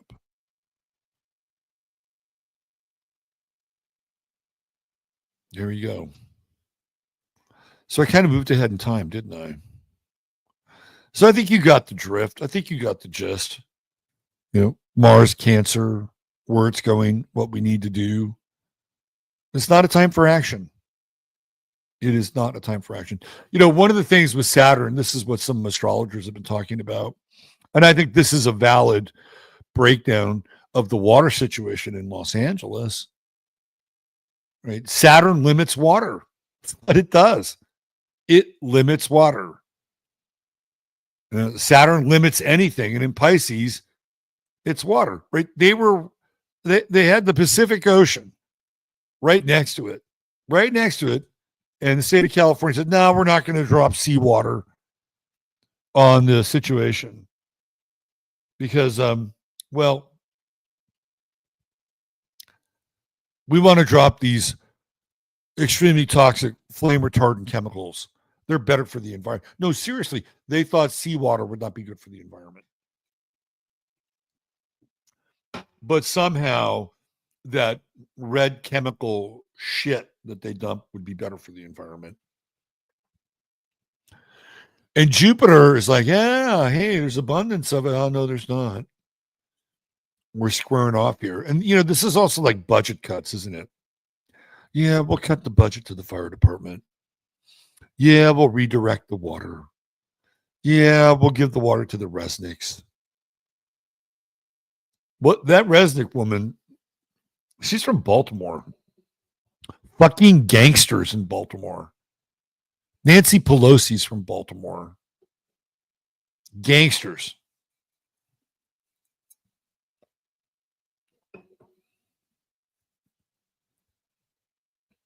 All right, so tomorrow you're going to wake up. The moon's going to be in Cancer. It's a moody Monday. How many of you are raring to go back to work tomorrow? This moon is going to catch up to Mars, too. Sometime late afternoon, tomorrow evening, that Moon-Mars conjunction opposing the sun. My guess is that one of you out there is going to tell your boss to go get fucked. That's what I think. Somebody's going to tell their Capricorn boss to go get fucked. If it's not somebody listening, somebody on Monday or Tuesday, probably Tuesday, is going to tell their Capricorn boss to go get fucked. And then they're going to go off and start day drinking. I mean, that can't you see this? Like, this is some moody shit ready to go down. And I'm just wondering, like there's a mood in the country right now. Like, there is a mood in the country, and it's frustrating. I think patience is it's paper thin. Patience is paper thin come Monday night, Tuesday morning. Holy shit. Be nice to the people you love. Don't take it out on them. This is not a happy aspect. I can tell you that right now. Neptune can be very helpful here. Can be very helpful. You try do your best to be compassionate. It's almost like there's a battle. There's a battle inside people. It's like, can you emote and act with your higher self, or I kind of got into this with Shauna a little bit today. I was advocating that they take Karen Bass out and string her up just for every other brain dead socialist George Soros selected politician to have burned into their frontal cortex, right? Like that was I was Steve Bannon. I was channeling Steve Bannon with the head on a pike comment that got him like kicked off of YouTube. I was channeling him. So there is that energy. Like, people are fed the fuck up here. Come Monday night, Tuesday, like, how many more days of these fires are going to go on? Shit. Now, there's a higher path, obviously. Forgive them, Lord, for they know not what they do. That's the higher path. If you can do that, you'll stay out of this intense conflict, this intense emotional conflict that surfaces Monday night, Tuesday morning. Also, I don't think there's good news in the housing market. And of course, the housing market's connected to Los Angeles. Like the receipts aren't in. Like all these properties and all the insurance and the defaulting and the loans, like the ripple effect has yet to hit. I think come Monday night, come Tuesday, some of those receipts start to come in. Keep your eyes on the markets, keep your eyes on the banks. I think there's going to be a domino effect that comes out of this thing in Los Angeles. And sometime around Tuesday, people are just ready to blow their fucking lids. Just don't do it to people you care for. And it'd probably be best if you didn't anyway. So you got to figure out, like, how do you express your tension and frustration in a healthy way?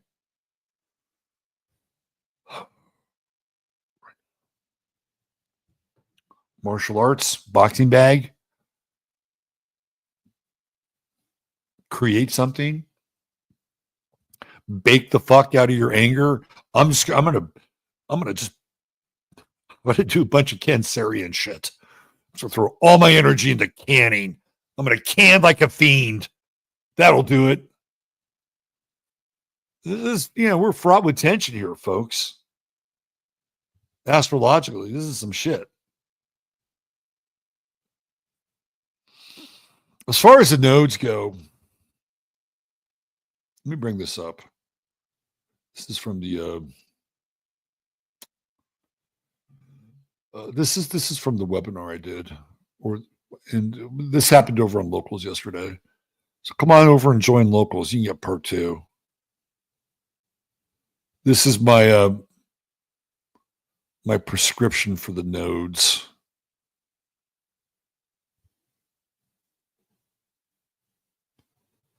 So this is all about Pisces. Right? These are the things we're learning with the true node. This is strategies for dealing with the shifting of the nodes. Letting go. Let go. Forgiveness, surrender. Does all this sound familiar? Meditation, prayer, faith, art, imagination, creativity, suspended judgment, unity in spirit, empathy, compassion, sacrifice, charity, thou, the affirmation of logos, right? This idea that there is something larger, right, around us. This idea that there is a greater universal cosmic intelligence that's around us, that is operating. If you want to get a really good understanding of logos, follow E. Michael Jones, who gets into this. And he was very helpful for me to understand his version of Catholicism in a very different kind of way. And he has a book called Logos Rising, which is extremely affirmative. So those are your strategies for dealing with this nodal shift. The other thing with this nodal shift, especially with Saturn, like with Saturn in play, Neptune in play, is we're going to get a lot of heavy duty, like Christian Judgment Day stuff, like all the, the prophecy stuff, the rapture, like all the end time stuff is just going to start coming at us heavily, right? Who knows? We might see holograms of Jesus in the sky. Like you're going to see it. Part of this are religious freaks. You're going to see religious freaks come out of the woodworks with the true node in Pisces. And some of them will be fine right? There are people that are going to be looking for God. We can't blame them because the world is going to be turned upside down with chaos. Not all the chaos will be bad, by the way. Some of the chaos will be interesting. Some of it will be good chaos, especially if it winds up throwing a wrench in the spanner or whatever, or spanner in the works or whatever they call it, right? But you got Los Angeles and then you got San Francisco. You know, San Francisco clearly is Sodom.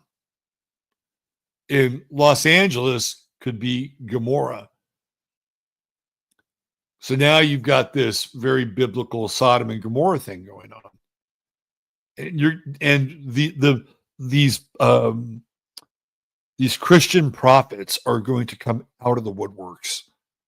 You know, Kim Clement, who is a Christian prophet, I think he prophesied Trump, from South Africa. He passed away, but his prophecies are still very much alive and people are tapping into them. And then there's a whole new wave of these Christian prophets, right? So that's going to be really strong during the true node in Pisces. And you're going to have to sort through all this stuff. The other thing that I talked about this with Shauna and also on the webinar yesterday is that reality is going to be, it's going to be a lot more fluid with the true node in Pisces. And, you know, there's a reason I'm using the word fluid, because Pisces is obviously related to water, all kinds of water. There was a video of this woman that went viral on Twitter, and she seemed like, you know, head on her shoulders, solid. And the story is that she was driving through, I believe it was either Salt Lake City or some part of Utah. And she lives there and she knows exactly, like, you know, where things are. She made the trip in her car, you know, several times a week.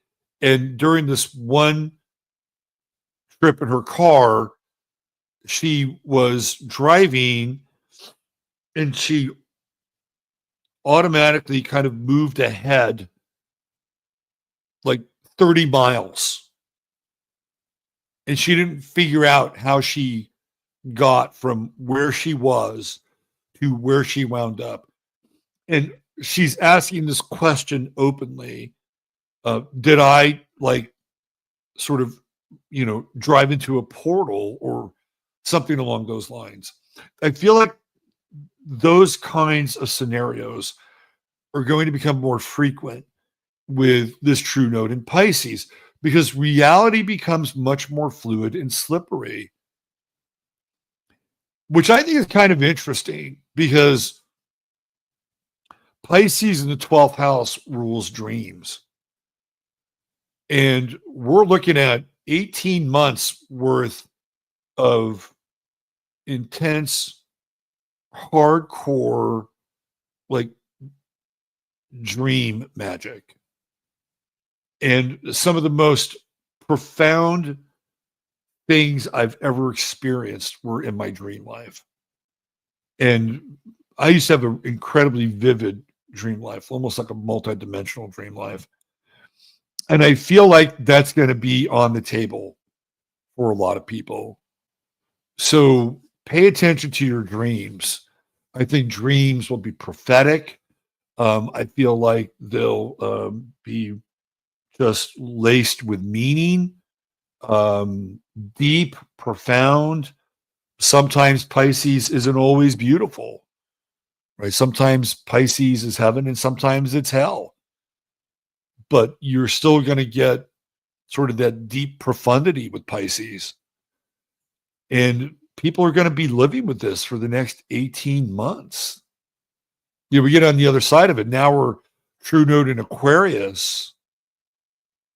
And of course, that's going to catch up with Pluto. So, but I don't think it's a fun, like, with the nodes, it's more about Like we just went through 18 months with the true node in Aries, where it's like you got to do shit. You got to handle your own shit. You still have to do it anyway, right? But it's about being independent and kind of very yang, activated. Like I think at the end of this transit of the nodes through Libra, Aries, men are better off. Like I think men are in a better place now than they were 5 years ago or 2 years ago or 10 years ago. There seems to be more respect for men coming back into the culture. That's my take. Right. So that's been, I think, a positive impact of the true node in Aries. But now we have this shift into Pisces, it's no longer about that. It's no longer about the individual. It's no longer about sort of this idea that, men have a place at the table too, right?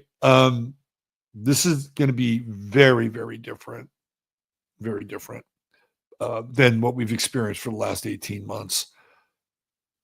Aries is about doing, right? It's about doing. It's about the activation of will. Pisces is about being. So this is what's being promoted. It's not being promoted by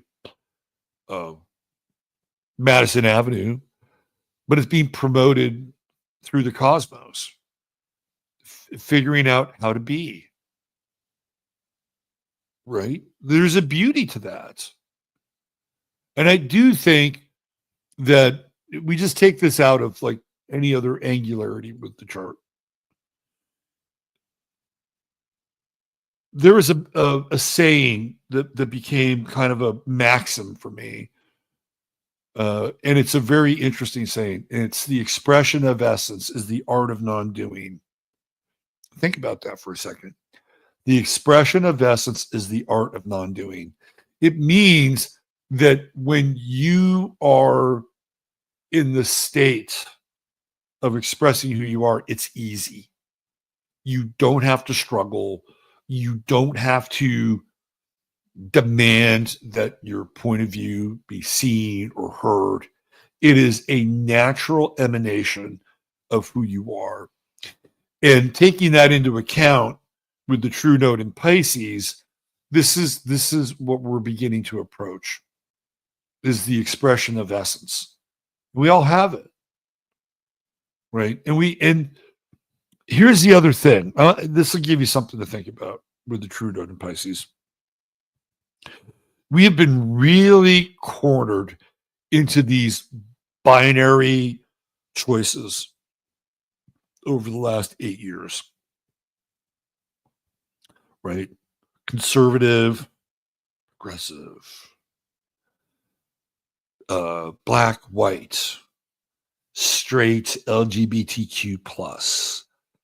Like these just binary. Everything's just become fucking binary. Well, I'm on this side and you're on that side, and you're not on the right side, right? Like we've been grappling with this now, and there is some truth to this too, right? Like we've seen this bifurcation happen, but when you get into that bifurcation, right, it tends to dominate our lives in a lot of ways. And so what we don't have is we don't have a greater field, right? We're not as fluid. We're making choices. Well, I would never spend time with that person because they're a shit. They're an asshole. They did this and they did that. And yeah, there's a lot of truth to that. But it's really interesting, and I caught so much heat for this, but this whole thing with Mark Zuckerberg and how he's now turned a new page, and now he's with the program, and there are a lot of people like, no, you don't get to do that, right? You don't get to do that. You made all these people's lives hell. right? You crush them during COVID. You don't all of a sudden get to go on Joe Rogan and present a different side of yourself. Oh, no, not you, Mark Zuckerberg. You're a bad man. Well, that's this binary thing I'm talking about. And by the way, like that shit was not cool. It was not cool at all. A lot of people suffered a lot of pain around that. So if Mark Zuckerberg is on some kind of redemption tour, he's probably going to have to try a little bit harder than just show up at Joe Rogan and kind of, admit that he was wrong, and they're going to do community notes now instead of these egregious fact checkers. Maybe Mark Zuckerberg could take some of his money and do something very philanthropic around it. Maybe that might go towards redeeming his image to some degree, right? That said, with the True Note, it's really funny that he comes out and basically says, hey, it's a new day. I was wrong. I'm firing all these. And he's firing all these DEI people, right? Some of this has to do with the fact that Trump is in power. Let's just be honest about it. Trump is in power. And Trump, like you're watching people, you're going to see people kiss Trump's ass because he doesn't have to be reelected. He's got 4 years to kick ass and take names if that's what he's going to do. There are people who are very afraid of what happens next, and they probably should be, because they fucked with us, right? And I'm not like looking at Donald Trump to be my social or political avenger at all. I don't have any aspirations towards that, or I don't have any skin in that game. So that said, right, this True Note in Pisces, it's almost like, oh, okay, we're supposed to practice forgiveness. We're supposed to, like, if you're a Christian, a real Christian, you would look at Mark Zuckerberg and you would say, well, since I am a follower of our Savior, Lord Jesus Christ, and Jesus Christ would say, tell me to forgive you. I forgive you. Right? I mean, that would be the Christian thing to do with Mark Zuckerberg. Now, is everybody going to do that? No, they're not. But with the True Note in Pisces, like that's the event. He's asking for forgiveness. And this is where we're going to be for the next 18 months. Who else is going to come to the table? Who else is going to turn the page? Who else is going to theoretically realize that they were wrong? And what are we tasked with? What are we? So what if Tony Fauci came to the table and admitted he was wrong? Ooh, boy. Like, that would be a tough one. Like, Mark Zuckerberg is hard in terms of redemption. You think he's hard? Put Tony Fauci in that spot. What do you do? I don't think he's going to get a lot of forgiveness because he is a fucking liar. Mark Zuckerberg is just a weasel. He's just a weasel that kind of swayed with the power, right? But Tony Fauci is bad. He's also a weasel too. But this is what's going to happen now, right? This is what's going to happen. Mel Gibson had a very interesting story. He's a true believer. He's a fascinating guy because he's a true believer, but he's also not dogmatic. And there's a guy on the cross with Christ, right? Again, whatever you think of the story and whatever, right? This is what Mel Gibson's story is. There's a guy that's next to Christ on the cross, and he's one of these thieves that's getting crucified, right? Like Barabbas gets let down, but not this guy. I think his name is DC or something like that. And so Christ is standing, he's being crucified next to him. And he's, terrified for his life and, everything that is about to get extinguished with great duress and pain. I'm not talking about Jesus. And he's having a conversation with Jesus. And I'm paraphrasing this a little bit. And Jesus says, "Don't worry, you are with me now." Right? So in that moment, he's taking him in to his own crucifixion, right? His own imminent suffering. And he's not even thinking of his own suffering, right? He's thinking of the suffering of the thief next to him. He says, "Don't worry, you are with me now." So I'm kind of bringing this up, right? Because Tony Fauci's that guy on the cross. And we're going to see more of these people. They're going to come. They are going to have these moments. And they may be expedient because they know that their ass is going to be in the fryer, right? But I also feel like this is one of the things that when you get into the binary universe that we have been thrust into, this whole idea of spirituality and the depth of the spirit has been diminished.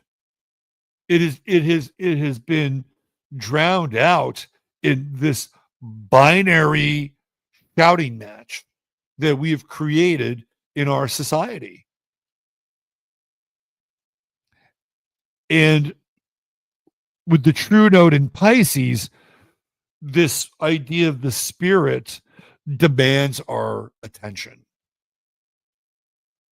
It takes us out of this binary relationship of good and bad and right and wrong and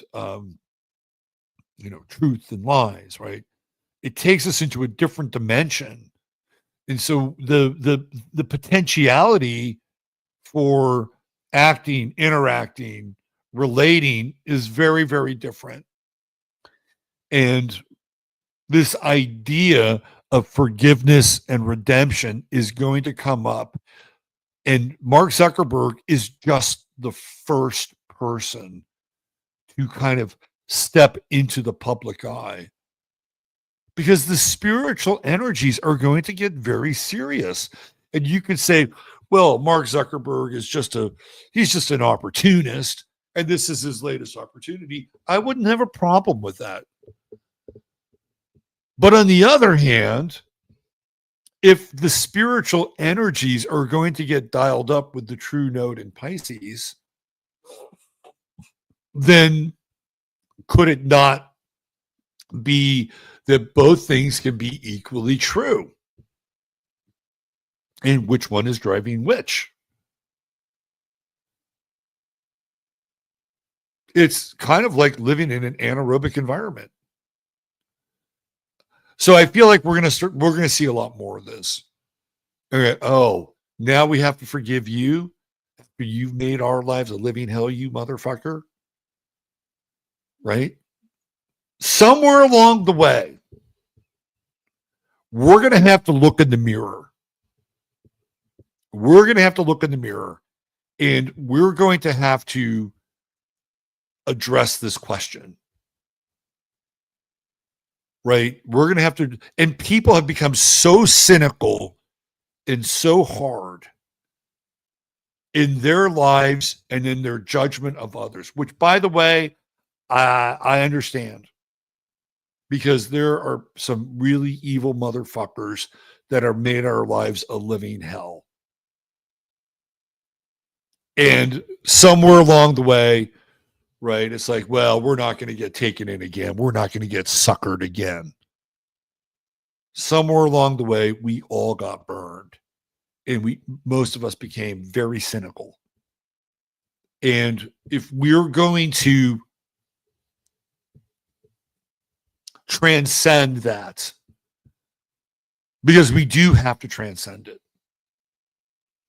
Doesn't mean you can't be, have dark humor or something. Nobody's asking any of you to walk around and just,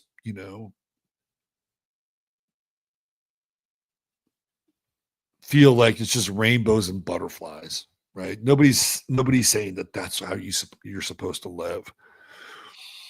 But if we're going to have an experience in this domain and in this realm and in this world, at some point we will be called upon to release our judgment of certain individuals.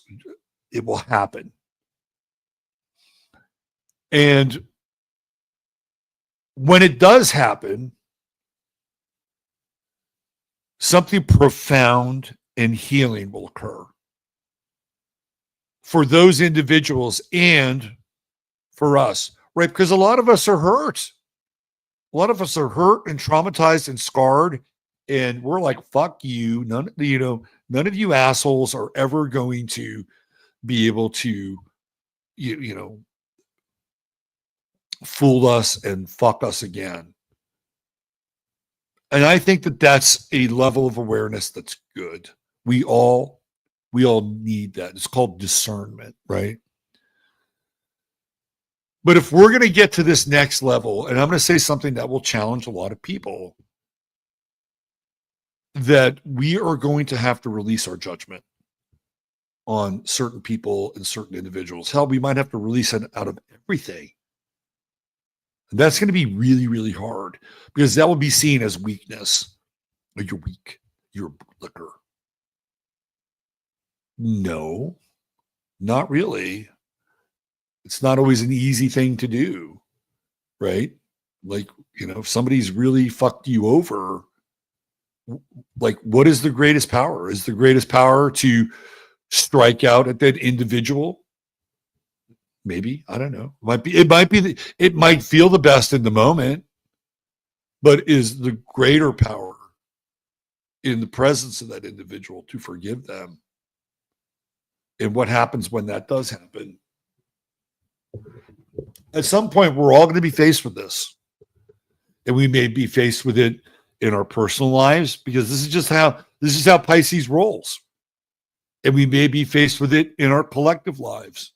And what do we do with that? Do we stone and pillory the person, or do we pity the fool and forgive them? It's something to ponder and to think about.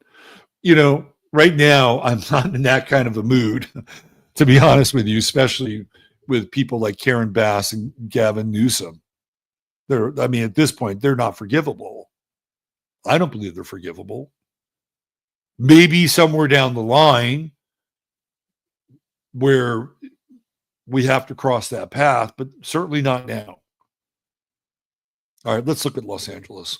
It's food for thought.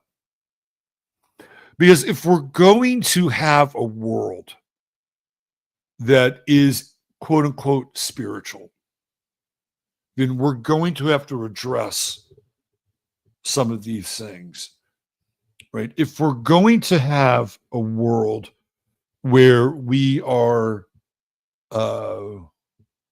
tasked with living like God, then we're going to have to take on that level and mantle of responsibility as well. Just saying. Okay.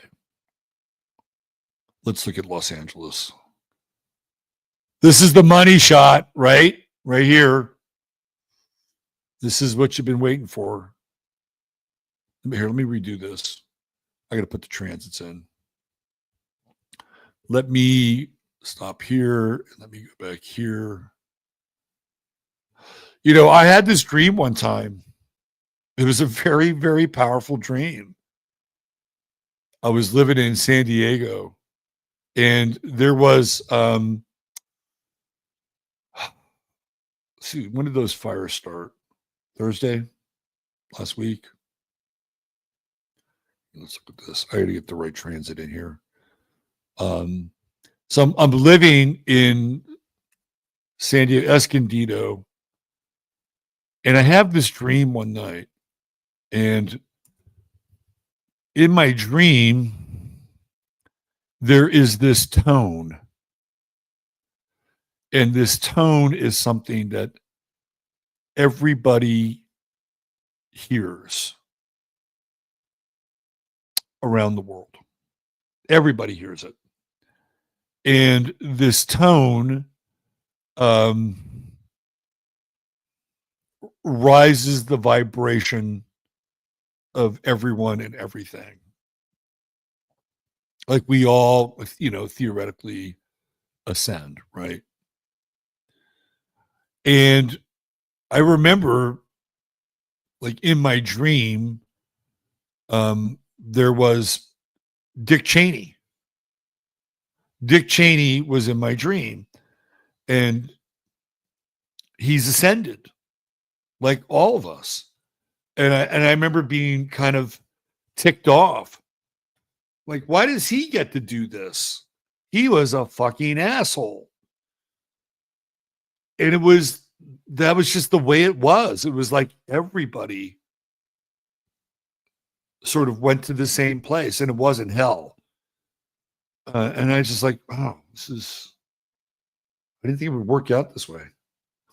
Like, I always thought I was a better person than Dick Cheney. But at the end of the day, it didn't matter. All right, so this was 5 days ago, right? 13% contained. Do you know these fires are 13 freaking percent contained? That is absolutely nothing. Yeah, I was a little disappointed that happened to Dick Cheney in my dream. All right, let me do this. Let me go back. So 5 days ago, January 8th. All right, so let me do this. Let me get all my planetary stuff in here.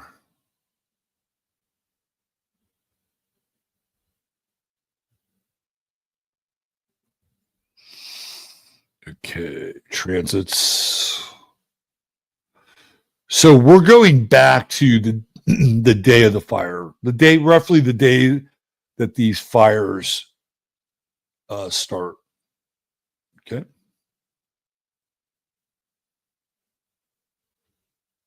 All right.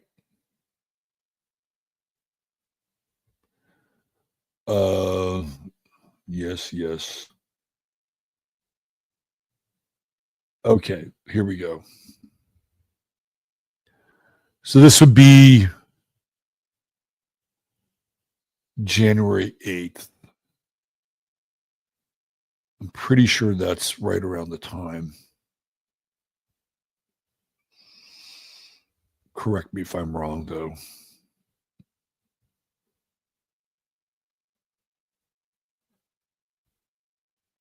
Hold on.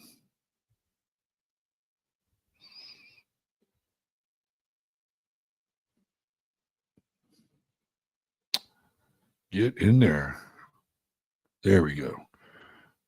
All right. The money shot. Here we go.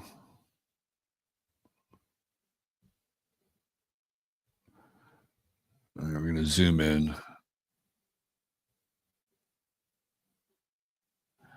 Okay. So this is the chart for Los Angeles, 1781, 9:18 a.m. And I got this from Astro Theme. So what do we notice here? I've looked at this chart before, and we have Leo on the midheaven. And if you look at Leo in terms of like its star power, right? Leo is star power. The most powerful time in Hollywood was when Pluto was in Leo, from roughly 1942 to 1956.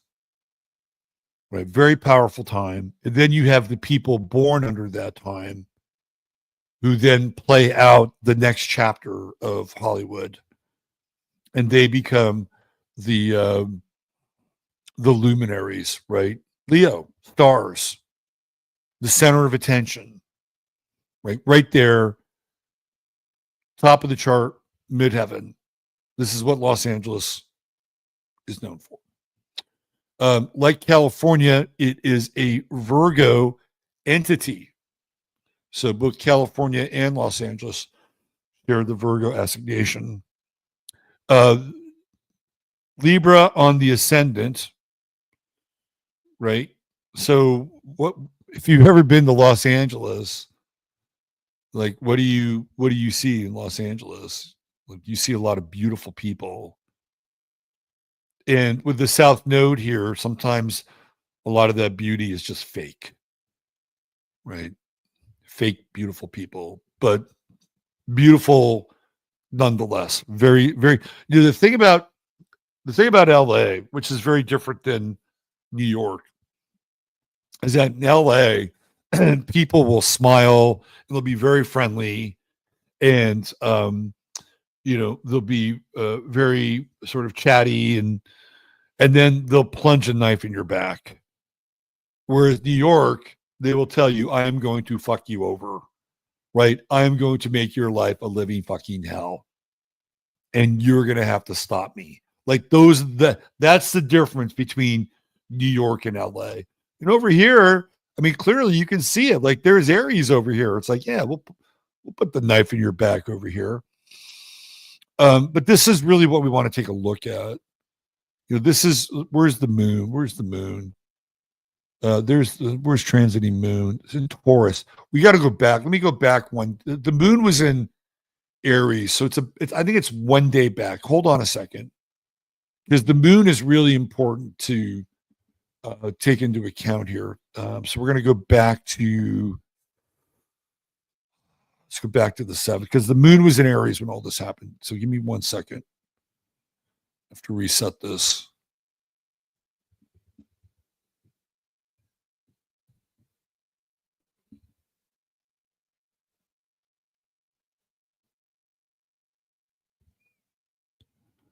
All right.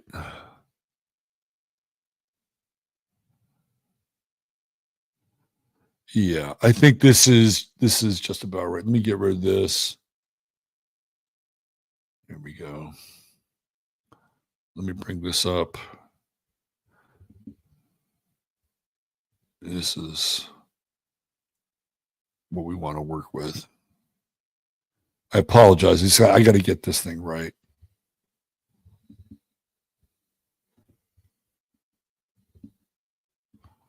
All right.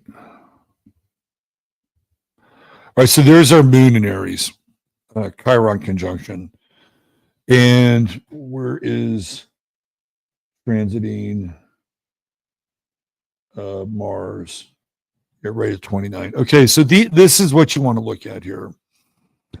So remember, the IC is the home, right? This is the home. So LA has the moon in Aries natally.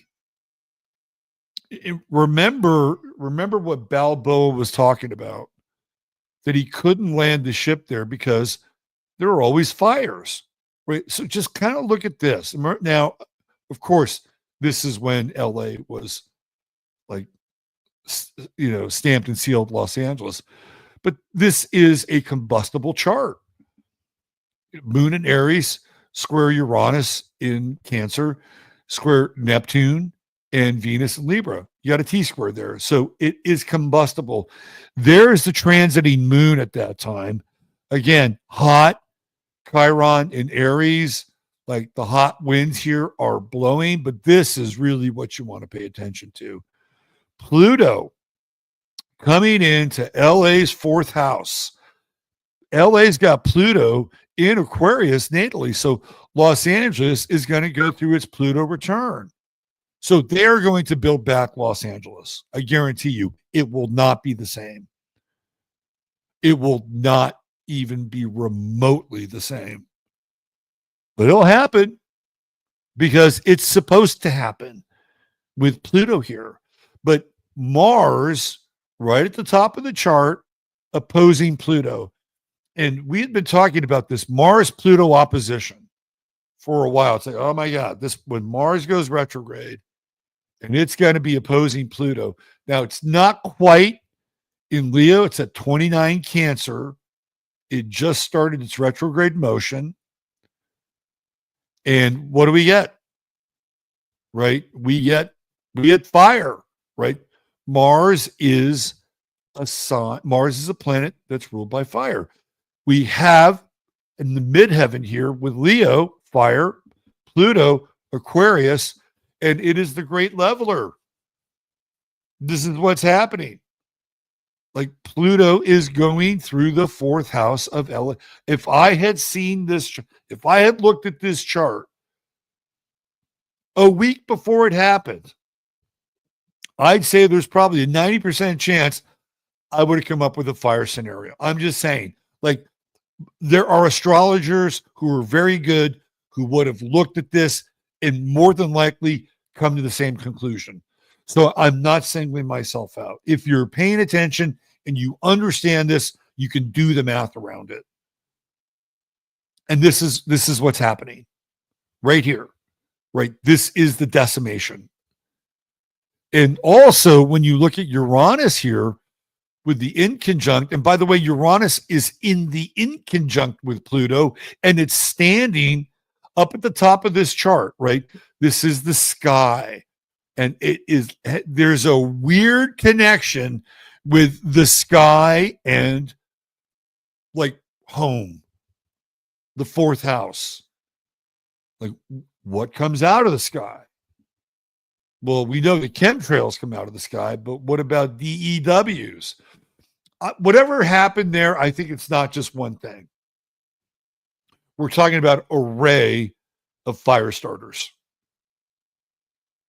You've got arsonists, you've got uncapped wells and wells that are spewing out methane, right? You also have a highly desaturated area where there has been huge amounts of geoengineering over the last couple of years. LA's in a huge drought, right? And I was watching Joe Imbriano, the Fullerton reporter, and he was talking about how these storm fronts will come in from the north and they just die. Like the Bay Area has gotten huge amounts of water this last year. Like I remember watching a 49er game, and it was like, you know, the deluge, you know, of the ark, the ark, right? So, but LA didn't get that.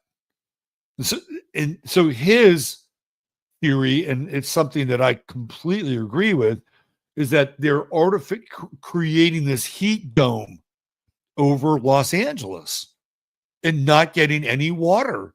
They're in a 2-year drought there. So and how does that happen? Well, it happens through atmospheric alteration.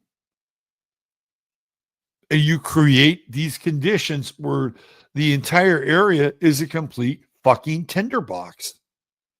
So you have this Uranus inconjunct right here, right, coming down and banging on not only natal Pluto, but guess what? Transiting Pluto.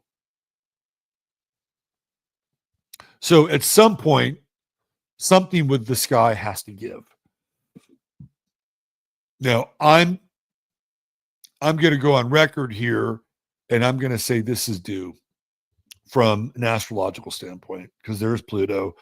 And the inconjunct is the broken path to this thing that is sort of dominating the position of the chart, even though there's no clear path to it. If you look at Mars here, okay, just check out Mars for a second.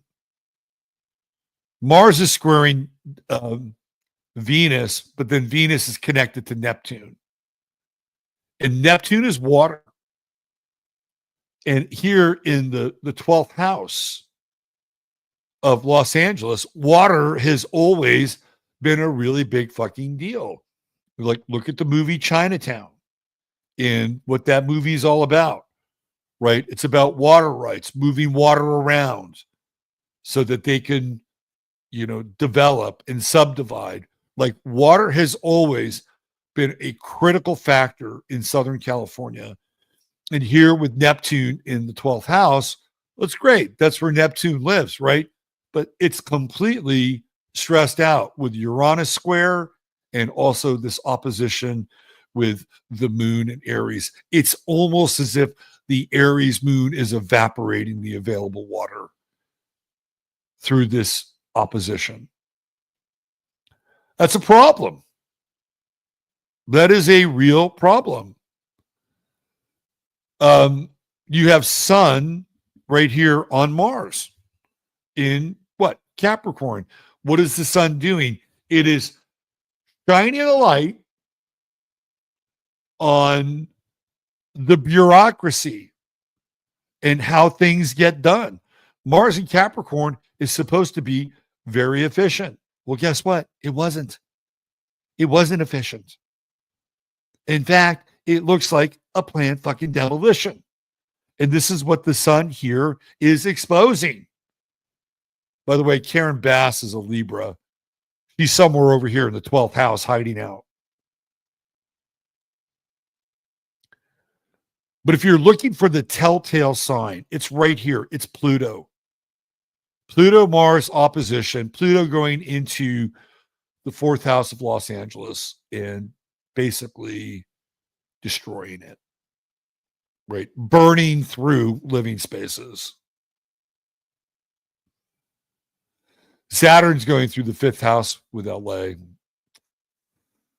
Not a lot of fun, is it? Not a lot of creativity, is there? Nope. Saturn, real fucking serious, opposing the Sun. Water. Right? Virgo's like, hey, let's get things done. Saturn's like, no, you don't have enough water. Sorry. Ain't happening. So if you're looking for the smoking gun, it's right here. Right here.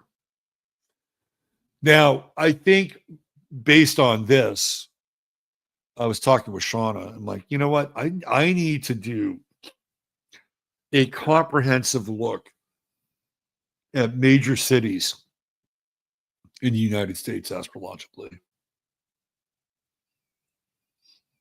So I'm going to do that. I'm going to start to drill down because this is not a one-off.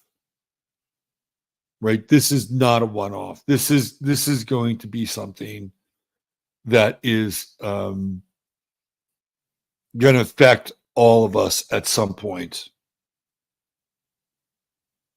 We've seen it. We've seen it. We've seen the effects of water, right? North Carolina. That whole thing just seems completely engineered. And just like there were insurance issues in North Carolina, there are insurance issues in Southern California as well.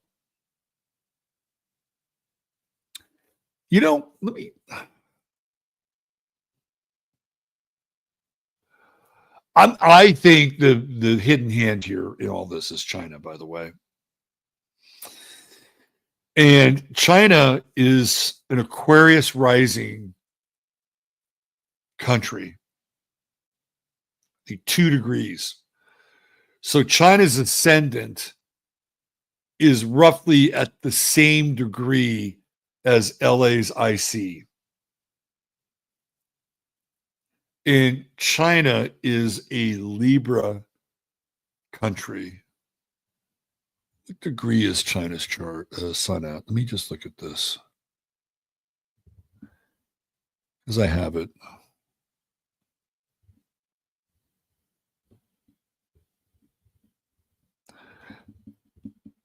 I think China's the smoking gun here. There we go.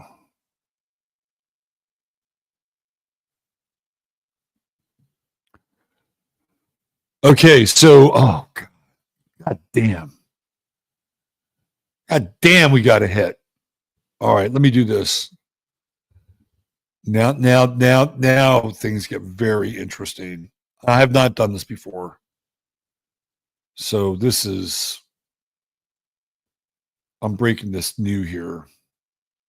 Let me do this.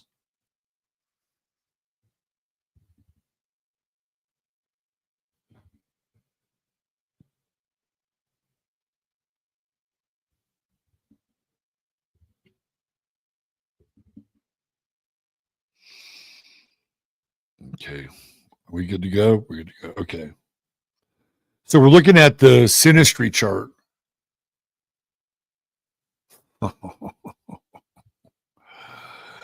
Look at this. We got LA on the outside and China on the inside. Look at China's moon. Hello? Right? It's right there on LA's IC, conjunct Pluto. Transiting Pluto is right fucking there. Right there. China has, guess what? Uranus in Cancer. 1949, LA, Uranus in Cancer. From the heavens, from the ninth house coming down, right there, boom. China sun. What did I tell you? Libra sun, behind the scenes, 12th house, Neptune, Venus.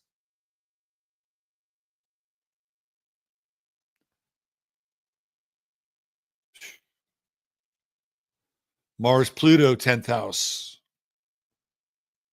Saturn, Sun conjunction. Almost bang fucking on. Right? Sun 12, Saturn 13.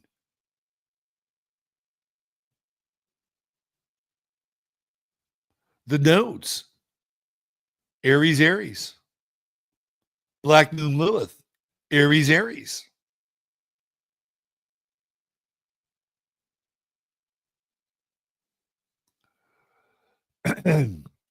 if you're looking at fingerprints, these, like, this is the scene of the crime. Right here. Right fucking here. Moon Pluto conjunction. What was Karen Bass doing in March of last year? He was meeting with a Chinese lobby group, not just anyone, the most powerful Chinese lobby group in China for 10 days. 10 days, not a couple days. Hey, Karen, we'll be in town. How'd you like to have some dim sum? No, 10 fucking days. They're with her in Los Angeles. She was told not to meet with them. This is the highest level influence and lobby group for China. And their goal is to create relationships for Belt and Road. And Karen Bass is a communist. She's been to Cuba at least 15 times when she was younger. Antonio Villagrosa, part of the same student group, former mayor, he'd been to Cuba as well. Bernadine Dorn, Bill Ayer's wife, right? Part of this group, they'd go to Cuba. They'd go and cut sugarcane, and they'd sit at the feet of Castro, and he would regale them with great stories of the revolution and maybe a bit more. Karen Bass is a dyed-in-the-wool Marxist. What country in the world today, outside of North Korea, is in that Marxist, communist, socialist model? It is China.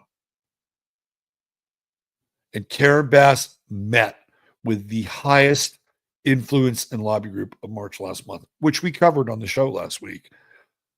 Ladies and gentlemen, boys and girls, China's fingerprints are all over this chart. This is a beachhead. This is a beachhead for China. And there are behind the scenes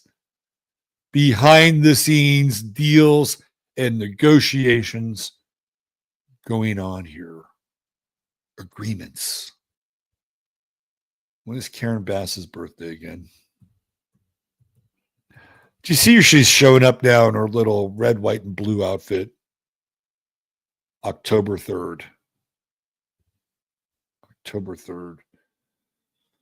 So astrologically, October 3rd is, let's see, what is it?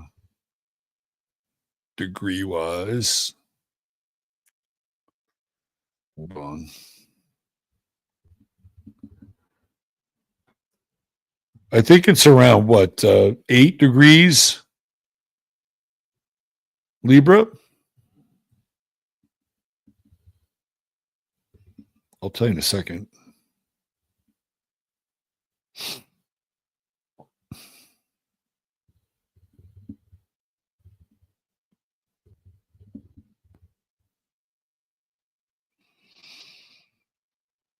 $10 degrees Libra. I'm off by 2 degrees. So it's 10 degrees Libra. Okay, so if we were to put Karen Bass and her chart in here, so China, 7 degrees Libra Sun, LA, 7 degrees Libra Venus, right? China, 13 degrees Mercury Libra. Karen Bass's sun is right in here between Mercury and the sun of China. Look at that. Right there. Right there. And guess what sign Karen Bass is? Chinese. She's a snake. She's a fucking snake. Can you see the relationships here?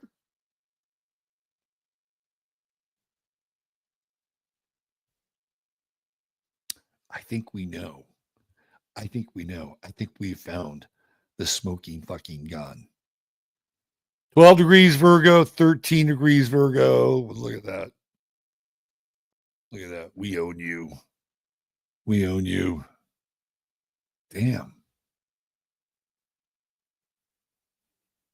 I hadn't done this before. It was like, yeah, I know that China's a Libra country. I know it's Aquarius rising. There you go.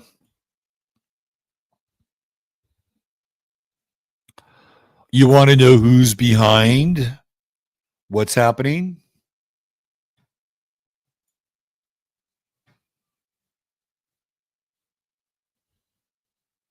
It is easy to say, well, it kind of feels like China. Like China could be involved in this. No, they are. Astrology doesn't lie, folks.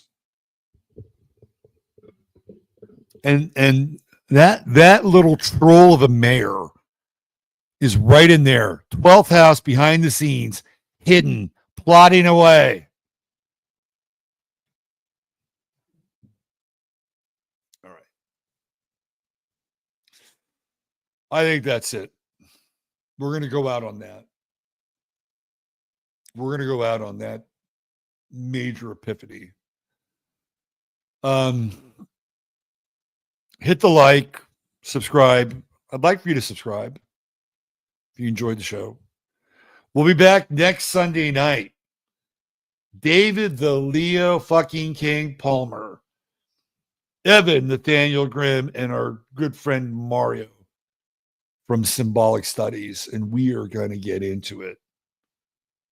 So it's going to be an epic show. Don't miss it.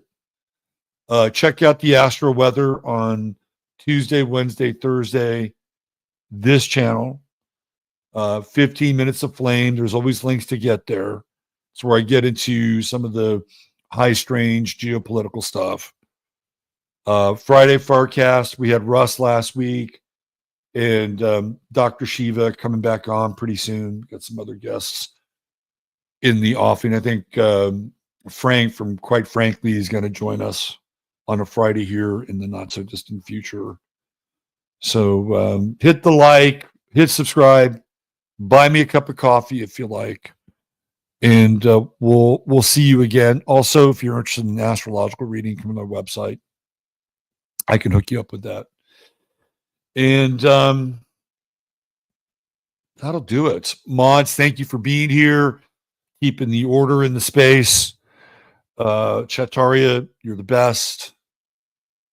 Absolute best chat on the internet. And I know there's a lot of other channels and a lot of other chat rooms, but hands down, the most loyal, devoted, and to each other, by the way, group I've seen. And I wish you all nothing but blessings and abundance and courage and faith in spades. Treat each other well. God bless. Love you all. And I'll see you next week. Bye for now.